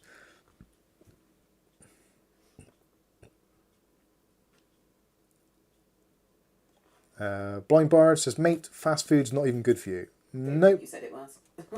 No, I wouldn't say it is. Like anything, if you want something decent, you have to pay for it. It's like a car. Put cheap oil in a car, your car's going to run like crap and probably going to fail quite quickly. You put shit in, you get shit out. Same with fast food, shit in, and basically your internal organs turn to mush and you die a horrible death. I don't think it's mush, it's these little green stones. Yeah, that's true, yeah. Silver says, you put a 12900K into an ITX build and use it as a space heater. That's a great idea. James Brock says, at the Blind Board, 100%. I think generally, in our community of rather wonderful, unique and interesting people, I'm really, really pleased to say that a lot of you seem to be really kind of eyes wide open when it comes to health, well-being and kind of eating properly and all that kind of good stuff. I know we will talk about having a beer and having a laugh and maybe the occasional pizza and all that kind of stuff. But I do generally think actually a lot of you out there are actually kind of people who are considering their lifestyle choices and trying to eat healthier, drink healthier, be healthier, all that kind of stuff. So, makes me very proud. Makes me very proud. Generally does. Matthew Lake says Poppy is very relaxed. I think she's dead. You dead? Yeah, she's dead. Since she went outside, she calmed right down, didn't she? Yeah. Mark Berry says, Dr. Mike has spoken. I agree, lol. Thank you very much. Silver says, I don't think sitting in front of the computer whenever I get a chance at 14 is a very good lifestyle. No. I think, I speak for myself now personally, but I think people of my generation, so that's anyone in who went to school in the kind of 80s and 90s, we were kind of grown up in the sort of 60s and 80s, 70s and 80s, and possibly even before that. So before technology was really around, you maybe had a radio cassette or a kind of ghetto blaster type radio, that sort of thing. So most of your entertainment was basically either riding around, running around, or just being a hooligan in the local park, playing football, mostly active stuff. It was only since consoles and personal computers came out in the kind of mid to late 80s, early 90s, that people started to become more kind of inactive. And I'm not saying there's anything wrong with it, but certainly it does have an impact on health. And as we've seen from the figures in hospitals and stuff, they're mostly at bursting point because there's so many people in there, and we as people are generally not getting much healthier because of our lifestyle changes. So yes, I do agree we should get out, do more things. I am trying to make a concerted effort. I actually go out, I've forced myself to go out every single day for a walk around just to get some fresh air. Half an hour's exercise, that's all you need just to kind of keep yourself going, oxygenate the blood, make yourself feel happy. And if you're someone who suffers with things like depression, arthritis, basically reclusiveness, all that kind of stuff, force yourself to go out. Just literally force yourself. You don't want to do it, but just all of a sudden just, right, put your shoes on, I'm going out. And just do it. Don't consider it. Don't plan it. Don't do anything. Just, right, put my shoes on, put a coat on, walk out the door. And don't come back for about half an hour or so. That's what we should do. Be more healthy. Moving on. Michael Thompson says, just remember a balanced diet and lifestyle. Yeah, because I've abused myself rotten. I really have. I've not paid attention to my health for the last few years, well, many years, and doing this YouTube thing, sat in front of a computer pretty much all day long, answering questions, or sat here making videos, it isn't the healthiest of things to do. And I am paying the consequences. My life, my fitness and general well-being has suffered due to it. So I am trying to reverse that process before it gets to a point where I can't do it. So yeah, don't get into a similar position as me. I've been lucky that with my GERD, hiatus hernia, acid reflux, whatever you want to call it, I think I'm coming to a point with it where it's bearable, it's manageable. Whereas a couple of weeks ago, it was awful, and literally I was like, I just didn't want to get up at all. I wanted to just stay in bed, be asleep, because when I was asleep, it didn't hurt. And that's no way to live your life. And that was all because of my lifestyle choices. So change your lifestyle, eat better, eat sensible. You don't have to eat like rabbit food. You don't have to live on salads. You just have to be more sensible about what you're eating and work out what works well for you with your internal combustion engine. Stuart Cleary says 4 words for healthier living: eat less, move more. Definitely, yeah. And Audrey Do says, and don't work too damn much. It's something that I struggle with. I really do, because literally I wake up in the morning and it's kind of straight to work, whether it's housework, YouTube stuff, generally it's YouTube stuff, and it is mostly until I go to bed. Every single day, 7 days a week, apart from Sundays when I go to the shop to work. So that's a different sort of work, but that's kind of like a break. So yeah, you do have to kind of take your work-life balance. I'm still working really hard on trying to get it to be in more of an equilibrium. Getting there slowly, but it is basically a four-wheel drive job. No, I'm reading 2 comments there. YouTube is a full-time job, definitely. Daniel Embley says, will we see running shoe reviews here? Unlikely. I'm not overly keen on running. I personally don't think that running is actually a particularly good exercise. It's good if you can do it, because it's part of that fight or flight thing. So if you ever get to a point where someone is literally trying to kill you, being able to run away at a rapid rate is a very beneficial thing. But it does produce an awful lot of wear and tear on all of your joints, and certainly as you get older. Yeah, and if you enjoy running, then you'll have to just put up with having really bad joints when you're older, because you will have worn them away. Although medical science you might get a knee transplant or hip transplant, which is what a lot of people end up doing. So running for me, I think, is not something that I particularly enjoy. Chub rub. Too much chub rub going on. Sorry. Thanks, Kath. Couldn't afford the jeans. Yeah, I get through jeans too quickly if I run. And they start fire. It's handy. So, yeah, running for me, not overly keen on. I'd much rather cycle or just a walk, a long, brisk walk, I think, for me. Or walk, like, off-road somewhere, like up the side of a hill or some embankment or whatever, just to get the blood flow and all that. Captain Rob VS. Mike's household chores and a pity. I might have to share that photo of you and Angel's pity from years ago. Oh, God, yeah. Stuart Cleary says, my neighbour is only 38 years old and ran all his life and has had a full hip replacement. ASEL?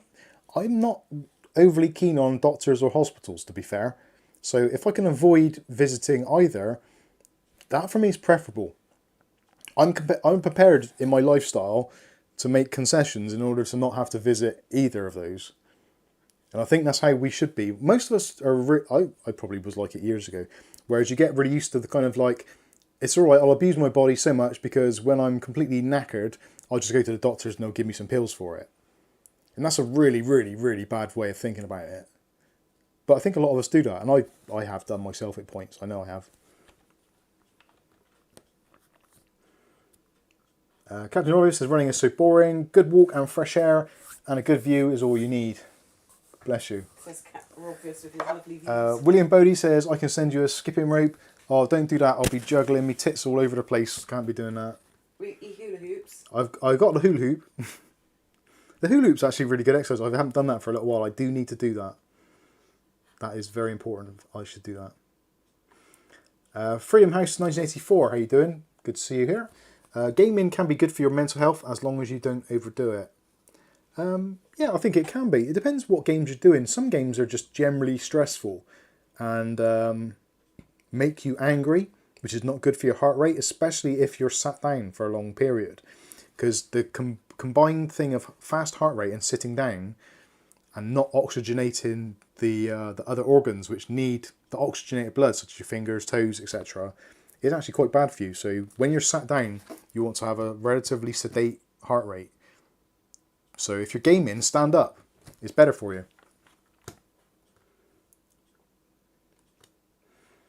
Chris says, trying to avoid the doctors. These days you'll struggle for an appointment if you need them. Yeah, that's true. That's true. Stuart says, they say 2 minutes laughing is equal to an hour of running, so I sat on my local park bench laughing at the joggers.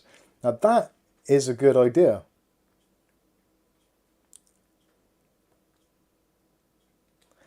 Lucky Man says, Mike skipping, plasters on nipples come to mind. Yeah,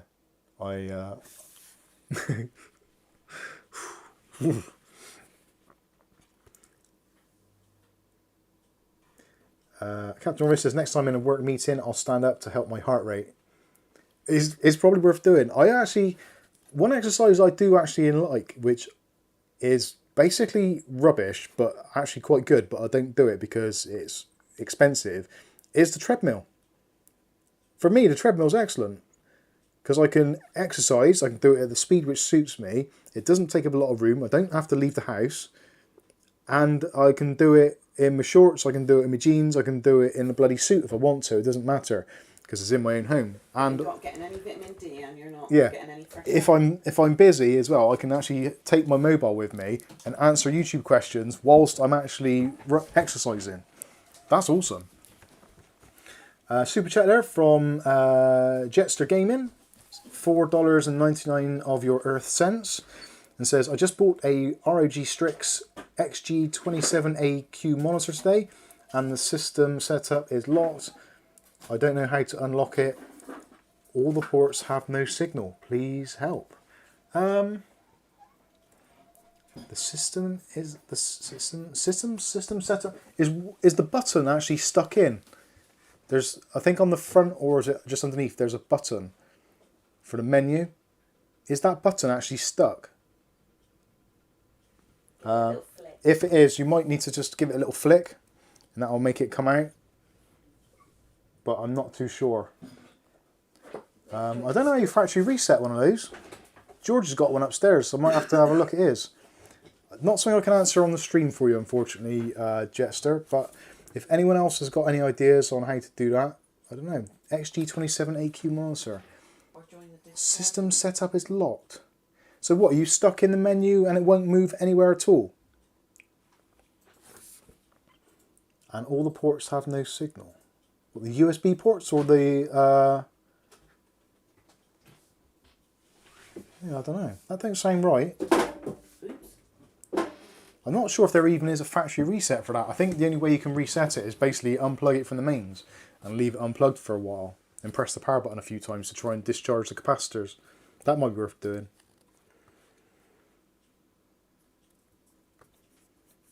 Oh, thanks, Cap. That's very kind of you. Awesome stuff. And thanks for the super chat. That's very kind of you, even just to ask a question which I probably haven't answered very well. Lucky man, yeah, I know. I was meant to answer something that's gone around my head now. Bandy says, we like boxes, we want to see boxes, we demand boxes. See you next week, so long fellas, and thanks for all the fish. You're welcome. Dutch Jan says PC locked, I think. Okay. Oh, actually, hi Kieran as well. Sorry, I forgot to say hello to you. I should. Sorry, Poppy, you're going to have to move your babs. I'll do it slowly so you don't really notice. Just think you're floating. Didn't notice last time. She thinks she's in a dream. You're just cleaning that edge around. There we go. Let's have a quick look at this Prime motherboard from Ugly Bob. Like I said, this was on order. This was on offer recently on UK Hot Deals from box.co.uk, but sold by Amazon. Generally, I wouldn't buy things from box.co.uk because I've had slightly dubious treatment from them before. Each to their own, I guess. So what do we get in here? We get some Satul. That's the Bristolian version, Satul. So An L on the end of everything has an L on the end. Asdal. So Asdal, paracetamol. No, that works. Diarrheal. Oh dear. Right. This is the board itself. So we'll take a quick little tour of this. Actually, I might put the other light and the other camera on. Actually, I wonder if that little doodah will do it. Wonder if the doodah board will do it. Let's do it. Let's do that. So, is that showing a motherboard? Yes, it is. Actually, that's not... To be honest, it's not a bad picture, to be fair. Although... Oh, did it find my face? Staying now, you've got a box. Oh, come on, you stupid thing. Right, hang on. Let's do this right. Focus on my face. And I'll go, hi. And then that'll lock it off. There we go. So, that works. So this is Asus Prime B550M-K. This is basically one of the kind of lower end B550 chipset motherboards. You can clearly tell that because it doesn't have any VRM coolers down this side or on the IO side at the top or the SoC side. You still get 4 memory slots, so that's good. So you can add additional memory slots. It still supports up to, I think it's DDR4 4600 megahertz RAM, potentially even more. Normally the bosses will let a little bit more in. Down here we've got a little chipset cooler, which is quite small actually, very discreet, although the B550 chipset doesn't use much power, so it doesn't really need a great deal. Something which is potentially going to be a little problematic is the fact we've got the 2 M.2 slots. So you've got one here, so that's going to be coming off the chipset, and you've got the top one here which runs off the processor. So top one's going to be PCI Express Gen 4x4, and the bottom one is going to be PCI Express Gen 3x4 and SATA 6 or SATA 3, 6 gigabit per second. But because of where the top M.2 slot is, it means the graphics card slot is a little bit lower down. So if you look at where the PCI Express slot is, it's actually quite low. So if you've got you imagine there is a PSU shroud or basement here, it doesn't give you a lot of room with the graphics card. So potentially for this you might want to go APU for smaller systems, but just bear in mind that that slot is a little bit lower. Normally it would be the next slot up, to give a bit more room. Very similar layout to the B450 Steel Legend, which I've had recently, which actually turned out to be fine when I put it in the system, but just something to bear in mind. Down the bottom, got all your I/O. This board, bizarrely, has no RGB. So if you don't like your systems to have any RGB nonsense, or any additional software, all that kind of stuff, then this is actually a really good choice. This is the perfect board to go with a Corsair setup. Because then you can run your Corsair ecosystem all off of the USB hubs, put your Corsair RGB RAM in there, that'll work fine with the Corsair IQ system, and you don't have to worry about installing ASUS's bloody awful Armoury Crate nonsense, which is actually getting worse by the day, I swear. It is a horrendous piece of software. What ASUS board had a recall recently? I don't know. I wasn't sure. I've not heard of that, an ASUS board having a recall. To be fair, no, I didn't know about that, Dave. And that Ninja Duck says hi. Hello, Ninja Duck. And nice to watch live and not while trying to sleep. Chris Hartford says, don't expect anything more than factory speeds, etc. on the Prime boards. Yeah, you can have a little bit of an overclock on here, but not a lot. I will be testing that actually. I'm going to put on here, I might get a 5500. I've got a 3600 which could go on there, which I think is probably going to be the most logical processor. But I've also got a 3900 which I might test and see how throttled it gets. But I/O wise, oh, thanks for the super chat, Stuart. Should say that, you can probably see the lights going crazy anyway. Let's give you, oh. That's RGB on the board now. Yeah, there's RGB on the motherboard, thanks to Stuart Cleary. He says, no RGB is sad. I'll be honest with you, that is, I was looking on the board and I was going around all the ports, looking at everything. Yeah, it's quite a pretty little board. Not a lot going on really in terms of what it's got on there, but yeah, not a bad looking board. The VRM is a very simple 4+2 setup. So you've got, I think that's probably Vishay chips. Which camera am I on? That one. Hi.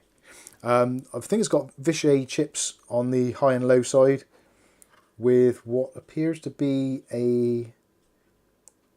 No, there isn't a doubler there. That's a PWM chip. So these are actually pure phases on here. So quite often when you see boards with VRMs, you'll have like two chokes, and there'll be two chokes per VRM phase. So they're basically going through a doubler, so you can double up the wattage, or the amperage.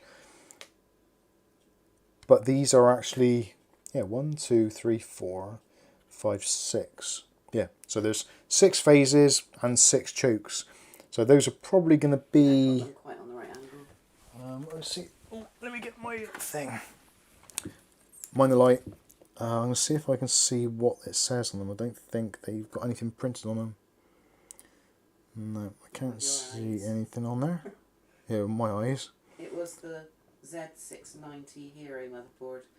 Oh, Z690 Hero was recalled. I didn't know that. Thank you. Announced a recall as the motherboard could overheat, melt, or potentially start a fire. Oh, great.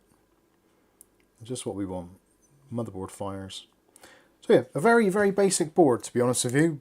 But for some people, that is absolutely perfect. And actually, I've not done a all Corsair build. I'm sorry if it keeps on sounding like I'm farting as well. I'm not. It's just I'm sliding off this chair. I wish I could fart on demand like that. I'd be basically earning a lot more money than I do doing YouTube. Anyway. Or you'd still do YouTube, but the farting channel. Oh, overhead. That's the overhead. There you go. There's the overhead look. Oh, sadly Poppy's not in here. She's just out of shot. There she is.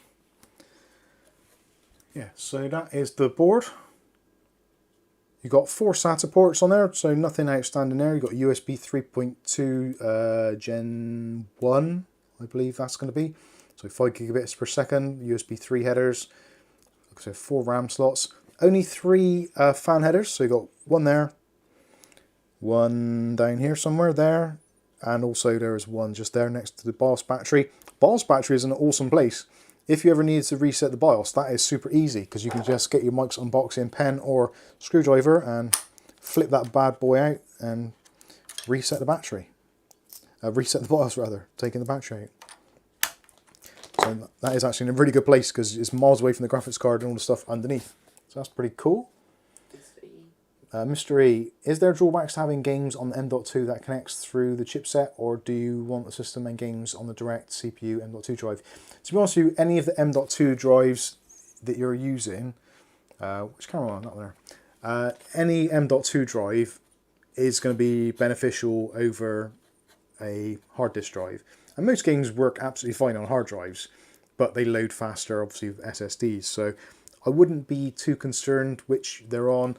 Ideally, for me, personally, because of the way I like to set up systems, so my primary or fastest slot, so in this case it's going to be PCI Express Gen 4x4, I would definitely put my operating system on there. And any applications that I use that require that little bit of extra speed to make them work better. So for me, like Adobe Premiere, I would install on the C drive, but probably keep my footage on a separate drive. But Windows, I would always keep on the primary slot, the fastest one, because Windows is always doing those little things in the background, which needs those faster I/O transfer speeds. So it is going to be beneficial. It's not going to be one of those things where, oh my God, I've installed Windows on the drive down here. It's only PCI Express Gen 3x4, not 4x4. Oh my God, it's going to be so slow. You won't notice it. You really won't notice it unless you put the system underneath an extreme load or you do benchmarking. So for me, just the kind of that overall thing of, I know Windows is installed on the top drive. It just makes life easier for me. It potentially could be beneficial in some instances, but most of the time you are never going to notice it. So yeah, I wouldn't really get hung up on it either way. The only thing I would say is those are obviously going to be slightly faster depending on the drive if they're NVMe rather than SSD.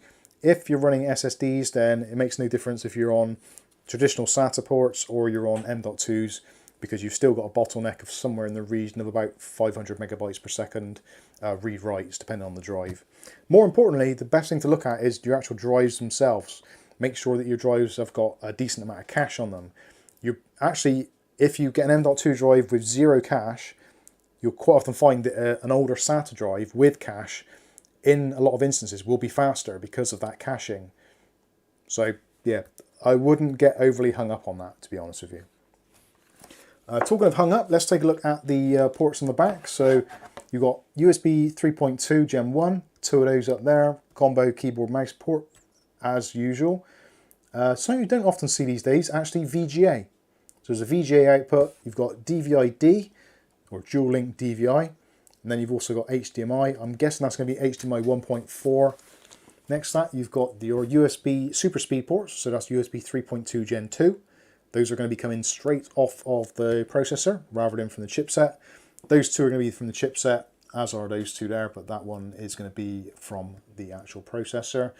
Another two USB 2.2 Gen 1s, 5 gigabit per second. Realtek RTL 8111H gigabit Ethernet. I'm pretty sure that's going to be. I'll be amazed if it isn't. And sound is going to be either the Realtek RTL 893 or 897 chipset. So you can do 7.1, but you need to hook up the front panel and connect to the ports. There's no SpeedIF, but there is actually a SpeedIF out actually on the board down here next to the capacitors for the audio chipset, which I thought was actually an addressable RGB port. And to me, an addressable RGB port would have made more sense, but it is what it is. But yeah, overall, it's not a bad little port actually. And for the price, 70 quid, I'd much rather spend 70 quid on this than I would maybe like a B450 Tomahawk for kind of 50, 60. I think this offers a bit more flexibility, a bit more opportunities for getting faster speeds out of the processors as well. Although the Tomahawk is clearly the better board in terms of VRM quality. But basically using the same VRMs. So the Tomahawk, if I remember rightly, was a 4+2 phase VRM. It might have even been a 4+1. And I think that also used Vishay high and low side FETs.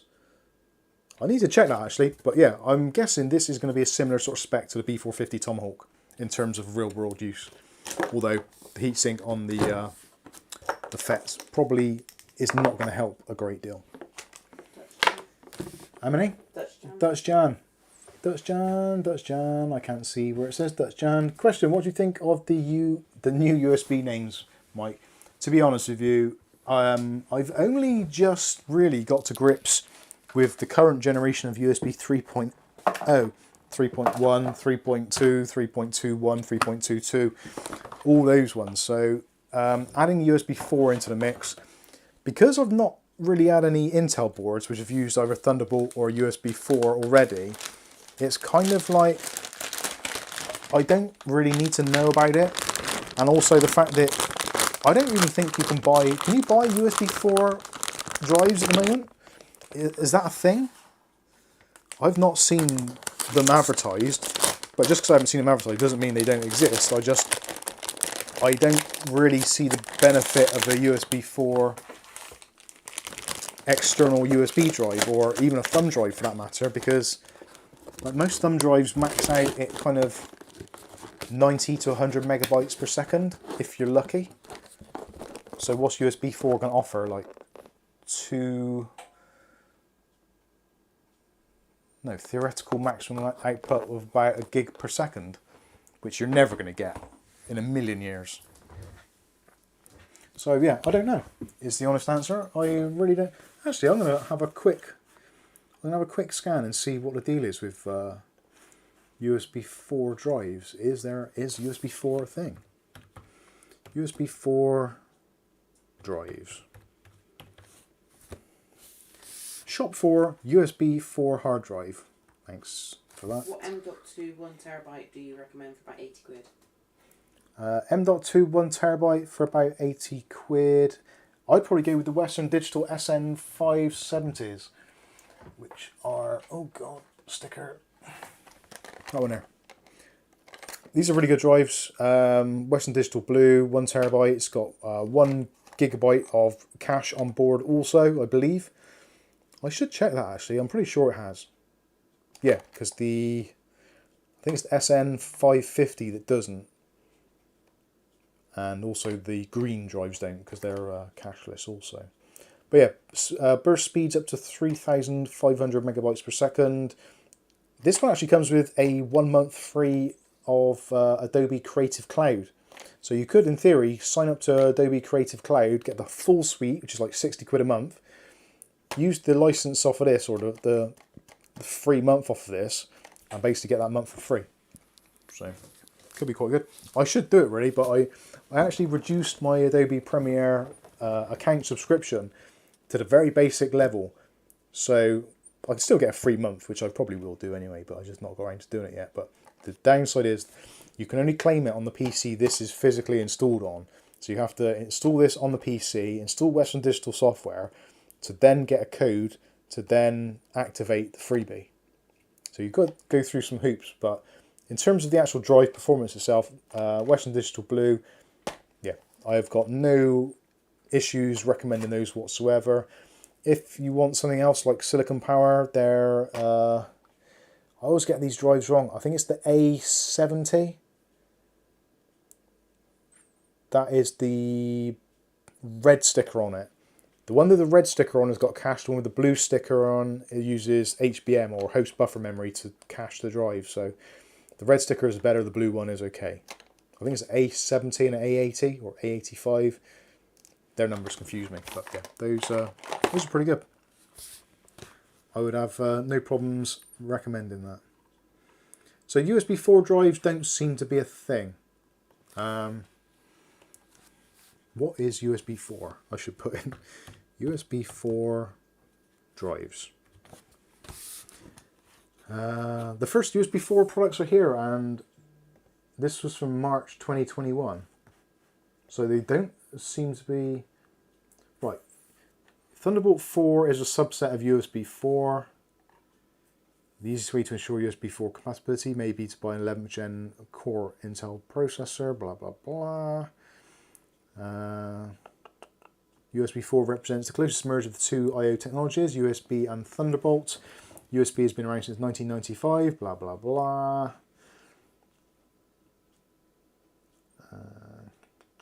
USB 4 is giving way to the USB Type-C port, blah blah blah. So peak speeds of 40 gigabits per second. So that's gigabits. So if you divide that by 16, that should give you gigabytes per second. or yeah, as in megabytes type stuff. So that is going to be, what's that, two and a half? Yeah, I think I said that before, didn't I? Roughly. So 2.5 gigabytes per second. Maximum theoretical output.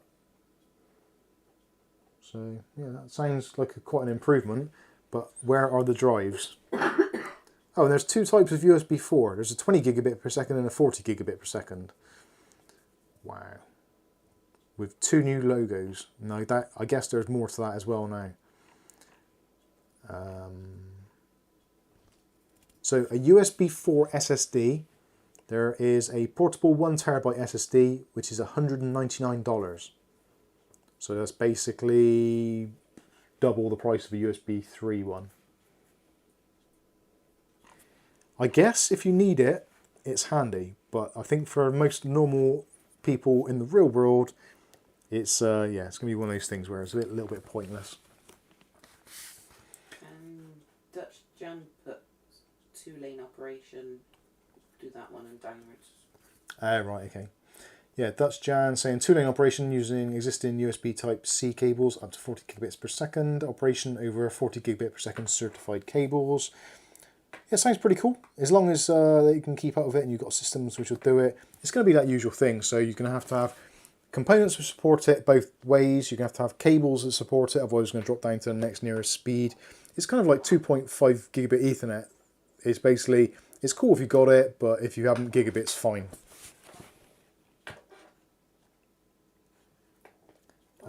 Twig Hiker says, I may be being old and stupid here. Don't worry, you're in very good company right there. But can someone tell me the benefits of having... No, I looked just at the camera. You just happened to be behind it. An external stroke onboard USB Type-C port. So because USB Type-C on USB 3 anyway is kind of saturating the bandwidth. So if you have a motherboard with, say, 8 ports on the back, be it Type A or Type C, they're all connected to one chipset. So that is going to spread the available bandwidth across all of those ports. So in some niche circumstances even, or situations, I tried to say both of those words at the same time, which is not easy, you can find that there's just not enough bandwidth or electricity possibly to power the devices you're plugging in.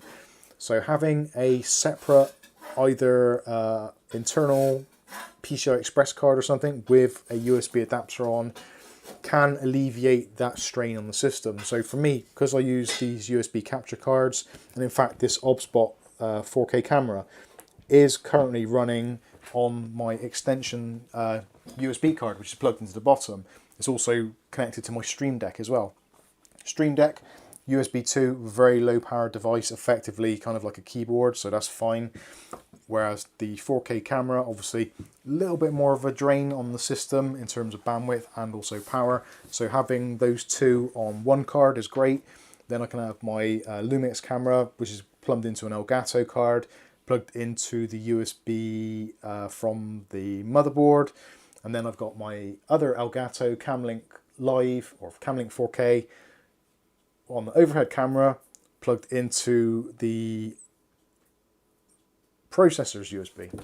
So I've tried to spread out the USB load across the system. So one heavy duty device on the processor, one heavy duty device on the chipset, and then another heavy duty device on a separate chipset attached to the motherboard, which technically goes through the chipset, but Poppy, mind the camera.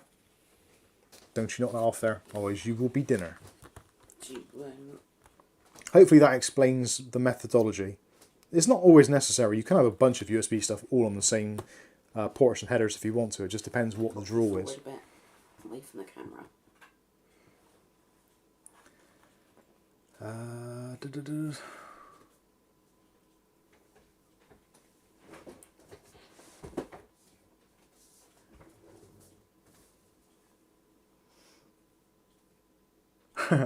Chris Hartford says they can keep on changing USB, but we have front panel headers that are from the same as the 80s. Yes, we do. We have our USB 2.0 headers and we're proud of them. I still use them quite a lot. Plug in the old mouse keyboard combos or joysticks, microphones. It's awesome.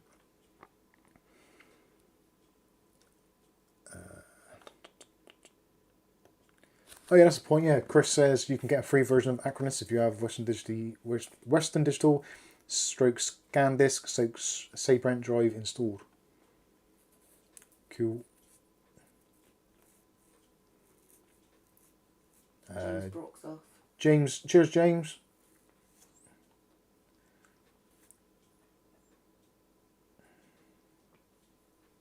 James Miscellaneous says, James Brock, I will butt into your conversation. I will probably live stream soon and just look at AM5 stuff and complain.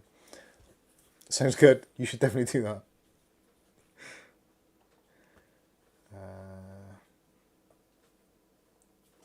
David Underhill, question, where is the Baldy Boys beer? No beer for me currently. I'm still trying to return my health to some sort of normality, especially my throat, my acid reflux.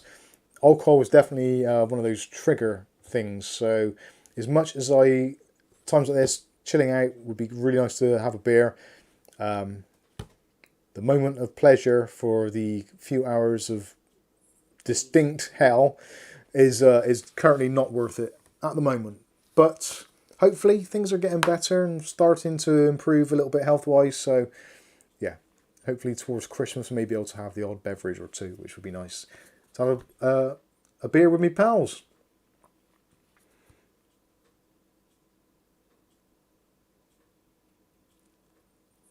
Mr. E says we need a pint of Actimel.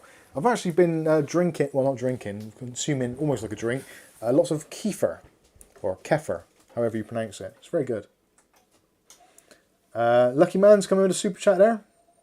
RGB in the place up a bit and says, oh I suppose I could click on it, that'd be even better, wouldn't it? Just wanted to say ass ho to keep it in fashion. Yes, Nvidia, ass ho. Don't forget, Nvidia, we still think you ass ho.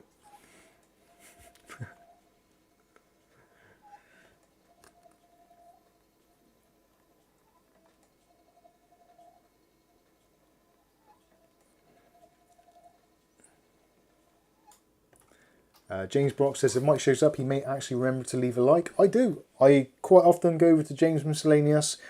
Even Captain Robvious, even when he's leaving a video for one of his mates or his builder to have a look at, I stick a like on it anyway. Most of the people that are subscribed, that I've subscribed to also, especially people like Mike over in Nevada from Ultimate Tech Hub, leave likes on his video, comments and that as well.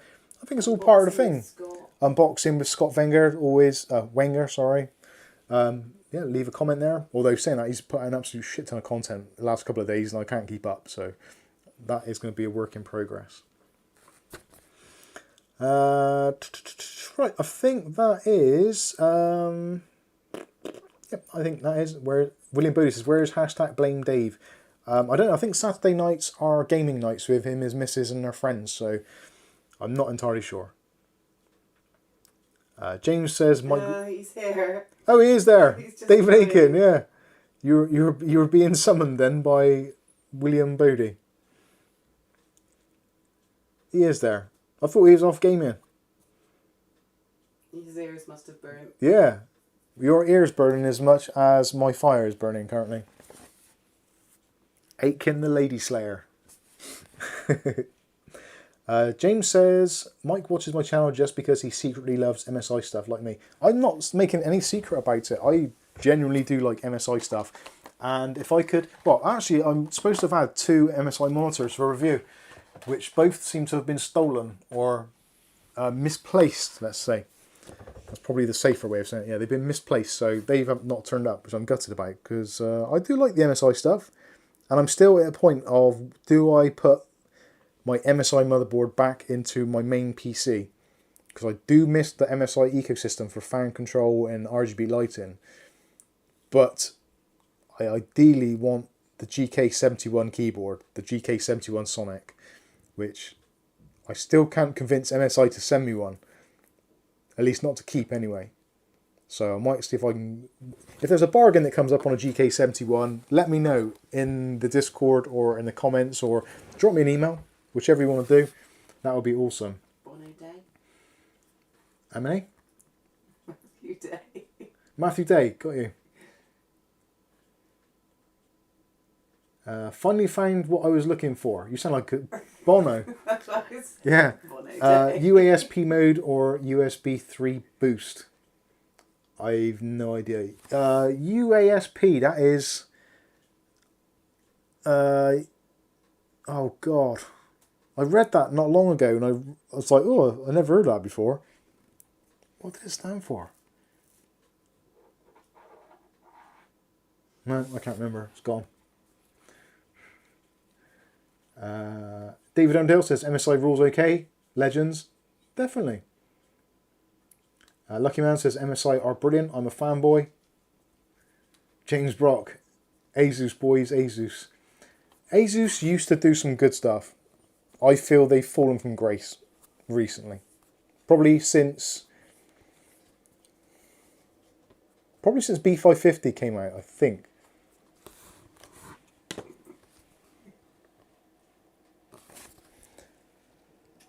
Right, Poppy. Let's get you on the camera. There she is. There he is. Bless her heart. Yes, I think Asus. I've got an Asus board. I've got some Asus products. I've had Asus products. I've got those ones down here, and they're always fine and they generally always work. I don't know. I just like MSI. James says, honestly, I don't think you really have an MSI BIOS mic. It's just they do have near Asus or better quality products, often that cost a tad less. Yeah, I don't think having a bias towards a brand is in any way a good or a bad thing. I base my experiences on my experiences, and I say it as it is. If I had Asus products and I found them that for me they were much better, then I would relate that in the videos and talk about it and say it. So yeah, I think I have got a bias towards MSI because of what you said, because the quality is on par, if not better, in a lot of instances, and the pricing is generally quite good. Although there are some things which they, like the peripherals, MSI peripherals are stupidly expensive most of the time. But they go through this weird phase, especially with the... Actually, cases are the same thing as well. So things like the MSI cases, they come out like 60, 70 quid. And they're kind of like a 40, 50 quid case. So they'll keep them on the market for a long time, then all of a sudden they'll be like half price. And then it's like, oh, awesome, grab a case. And then they stay at that price for a little while, then they jack them back up again. And the same happens with their mice and keyboards. Like, there's a really, really good headset. I'm going to grab it off the shelf, actually, because it is so good.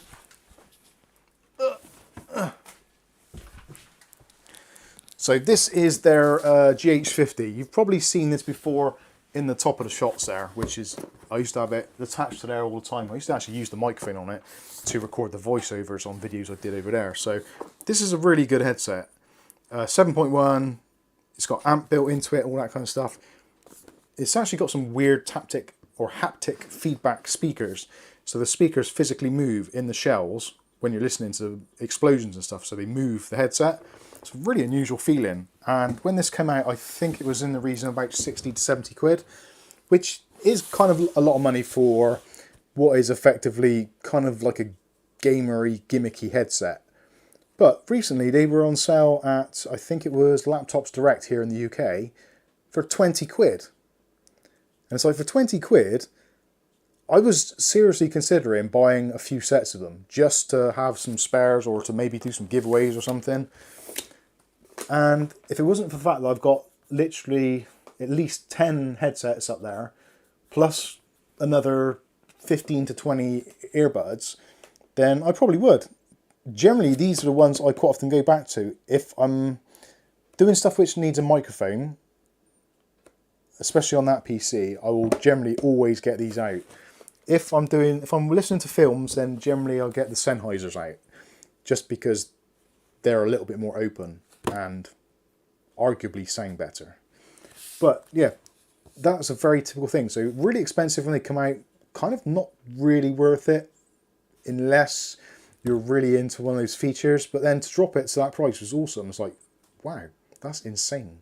And they did the same with those fans. Those 120mm fans. They started out like 20 quid each. They're definitely not worth that. Then they suddenly had loads of them on eBay for a £5. It's like, yeah, I'll buy... How many did I buy? 6? 10? Can't remember how I bought a load of them.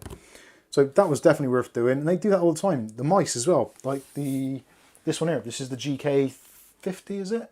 Oh, sorry, GM30. It's a really nice gaming mouse. It's perfect weight for me. Fits my hand like a glove. The buttons are really good. Omron switches. Pixar PWM 3325. No, PWM 3389 sensor, I think it is. It's one of the better ones. It's a really nice mouse. But it came out at sort of 50, 60 quid when all the other decent mice were sort of 40 or 50. Then every now and then you see it on sale for like 25.99 or 30 quid. It's like, for that money, it's a brilliant mouse. So yeah, they do some weird things like that.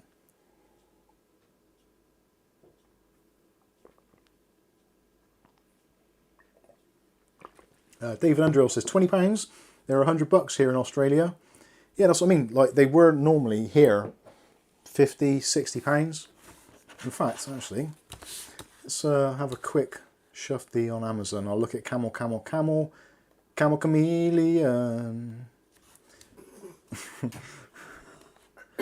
and see what they've been before. Oh,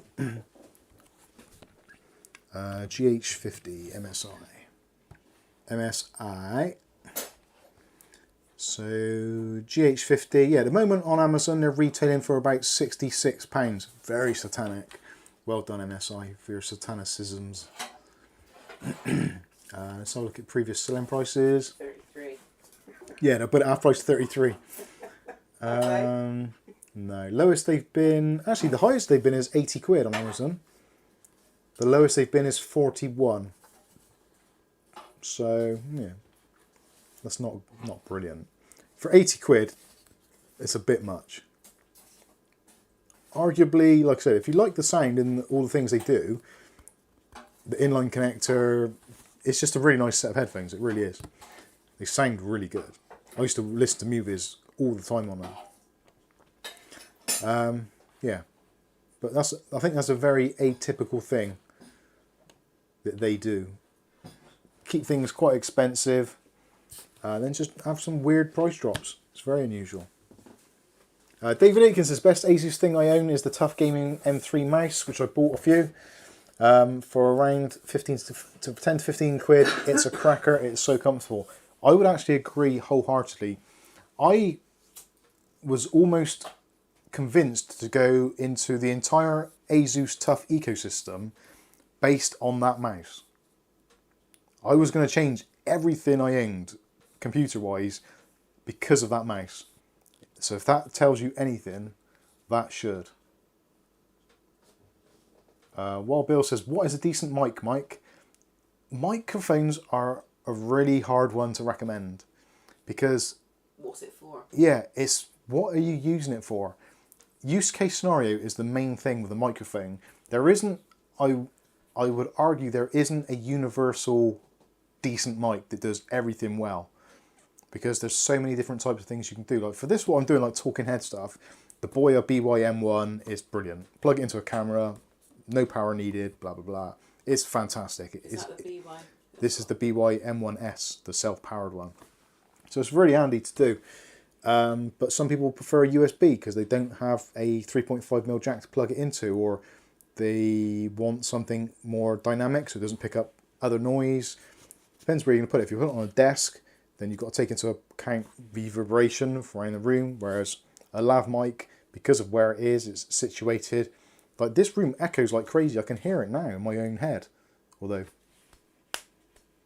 might be the voices and the loose bits, but I can hear it when I talk. I can hear myself reverberating, but because the microphone is kind of enclosed in fabric effectively, it does a really good job of rejecting the vibrations and noise. Freestanding mic, arguably, I would. Streamlify you like? The Streamplify mic was very good, but the gain control was almost impossible to work out on it. So I would go with the Blue Yeti. That's always a good choice. Can't go wrong with a Blue Yeti. Or the clone of it, which is the Boya SM7 1300P, I think it is, which sounds amazing. That one. That's Boya's BYPM 700 SP. They do it in black and silver. This is basically the Blue Yeti on steroids. I would say arguably it sounds better. When you put it in stereo mode, it sounds amazing. If you want to record things like guitar or any instrument playing, stick it on stereo mode and stick it in front of the microphone, and the reproduction is fantastic. It really is. I don't do it justice in here, just talking into the damn thing. It does sound sweeter. Yeah, everyone else is saying Blue Yeti. Blue Yeti is really good. Our son has got a Blue Yeti, and he puts a sock over the top of it. Yeah, there's a sock here. It is a sock here. And we've tested it against this, and this sounds better, noticeably. David Aikens coming in a super chat, and $5 or £5 rather. Good night, people. Glad you all got to briefly #blame Dave. You've not had nothing to be blamed for recently, Dave, so you're all good. Although saying that, I still do have an Xbox console underneath this desk, which has not been used other than the 2 videos that I've made on it. I really need to use it, or just blame Dave. Or thanks, Dave. Cancel maybe the Game Pass thing. Yeah, but cancelling the Game Pass doesn't help because I can claim that on tax anyway. Well, technically that's claimed on tax. It's just a waste.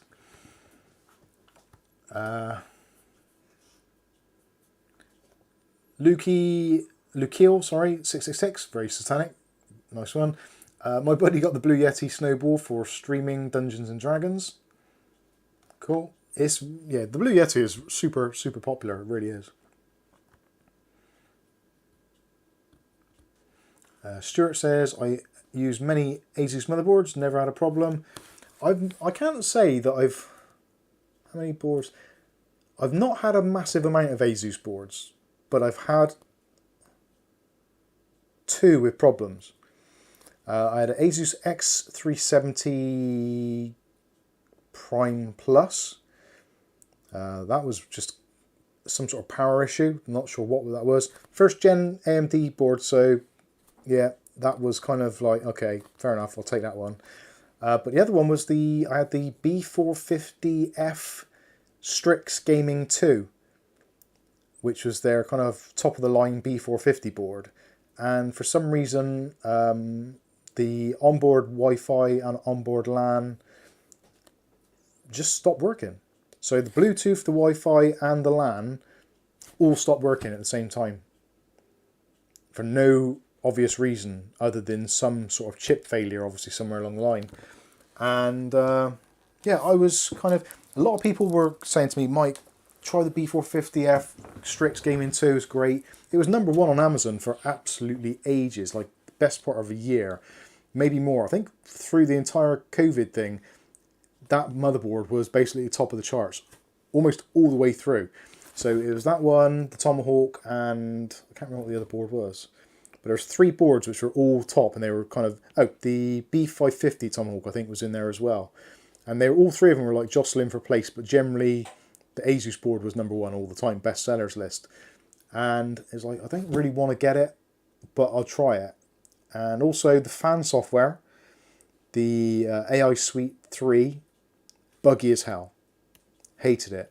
So had to go into the BIOS and set the fans manually in there, which is fine.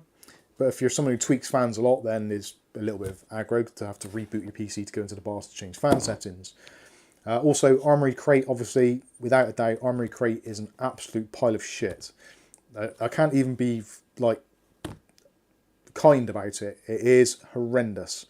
It was coded by a schoolboy on crack, blindfolded, with half a keyboard, I think.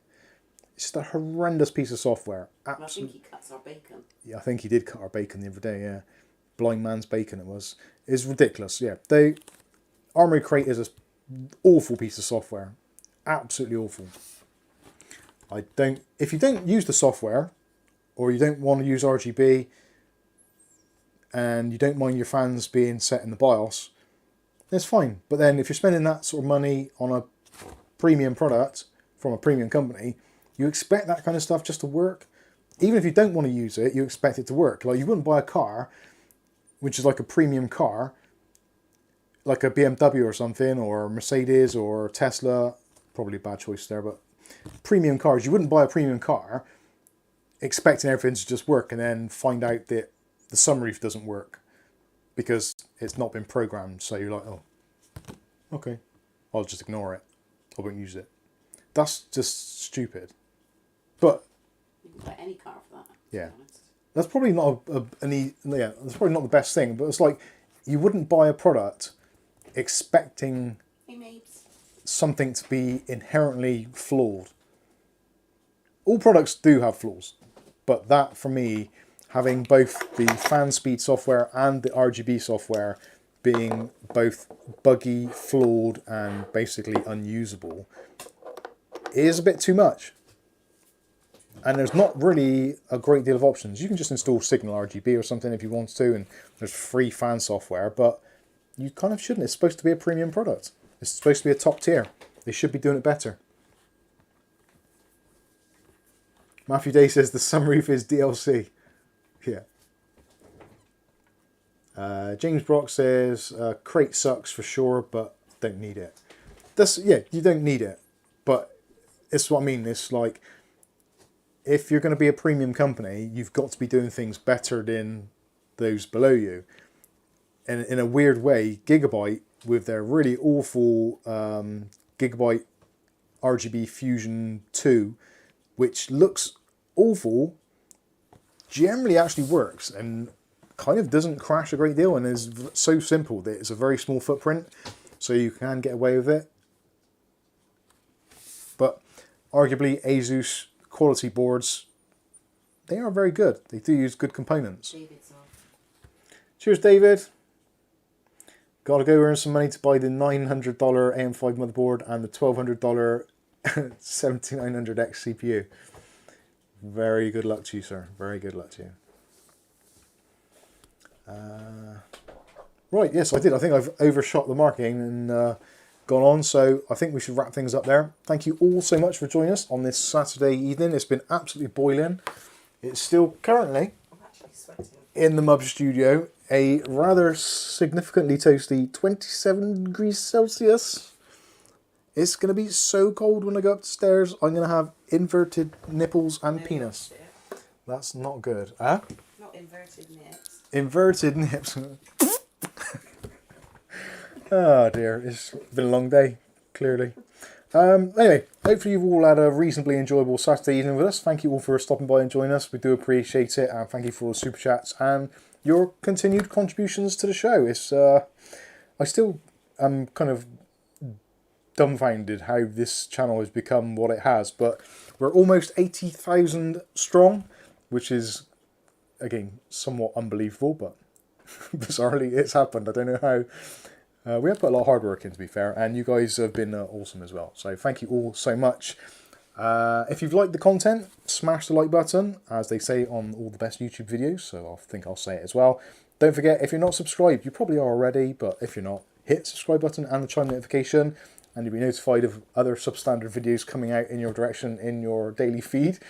Monday's one's actually an interesting one. So Monday is going to be the GameMax Commando PC case. Is that the build in that one, Kath? Can you remember? Or is that just the unboxing? I can't remember. Anyway, doesn't matter. It's a really good little case. Very cheap and cheerful. Around about 35 quid for a nice little micro ATX case. So budget builds are ahoy. Although, as long as you don't want to use AM5, it seems. I think it's just the unboxing. Did we do the build within it? It might be just the unboxing. Just the unboxing. It is just the unboxing. Anyway, lots of fun content coming up very shortly, so stay tuned for that. But for now, I've been Mike. This is Mike's Unboxing Reviews now too. And hopefully we'll catch you in the very next video. Thanks for watching.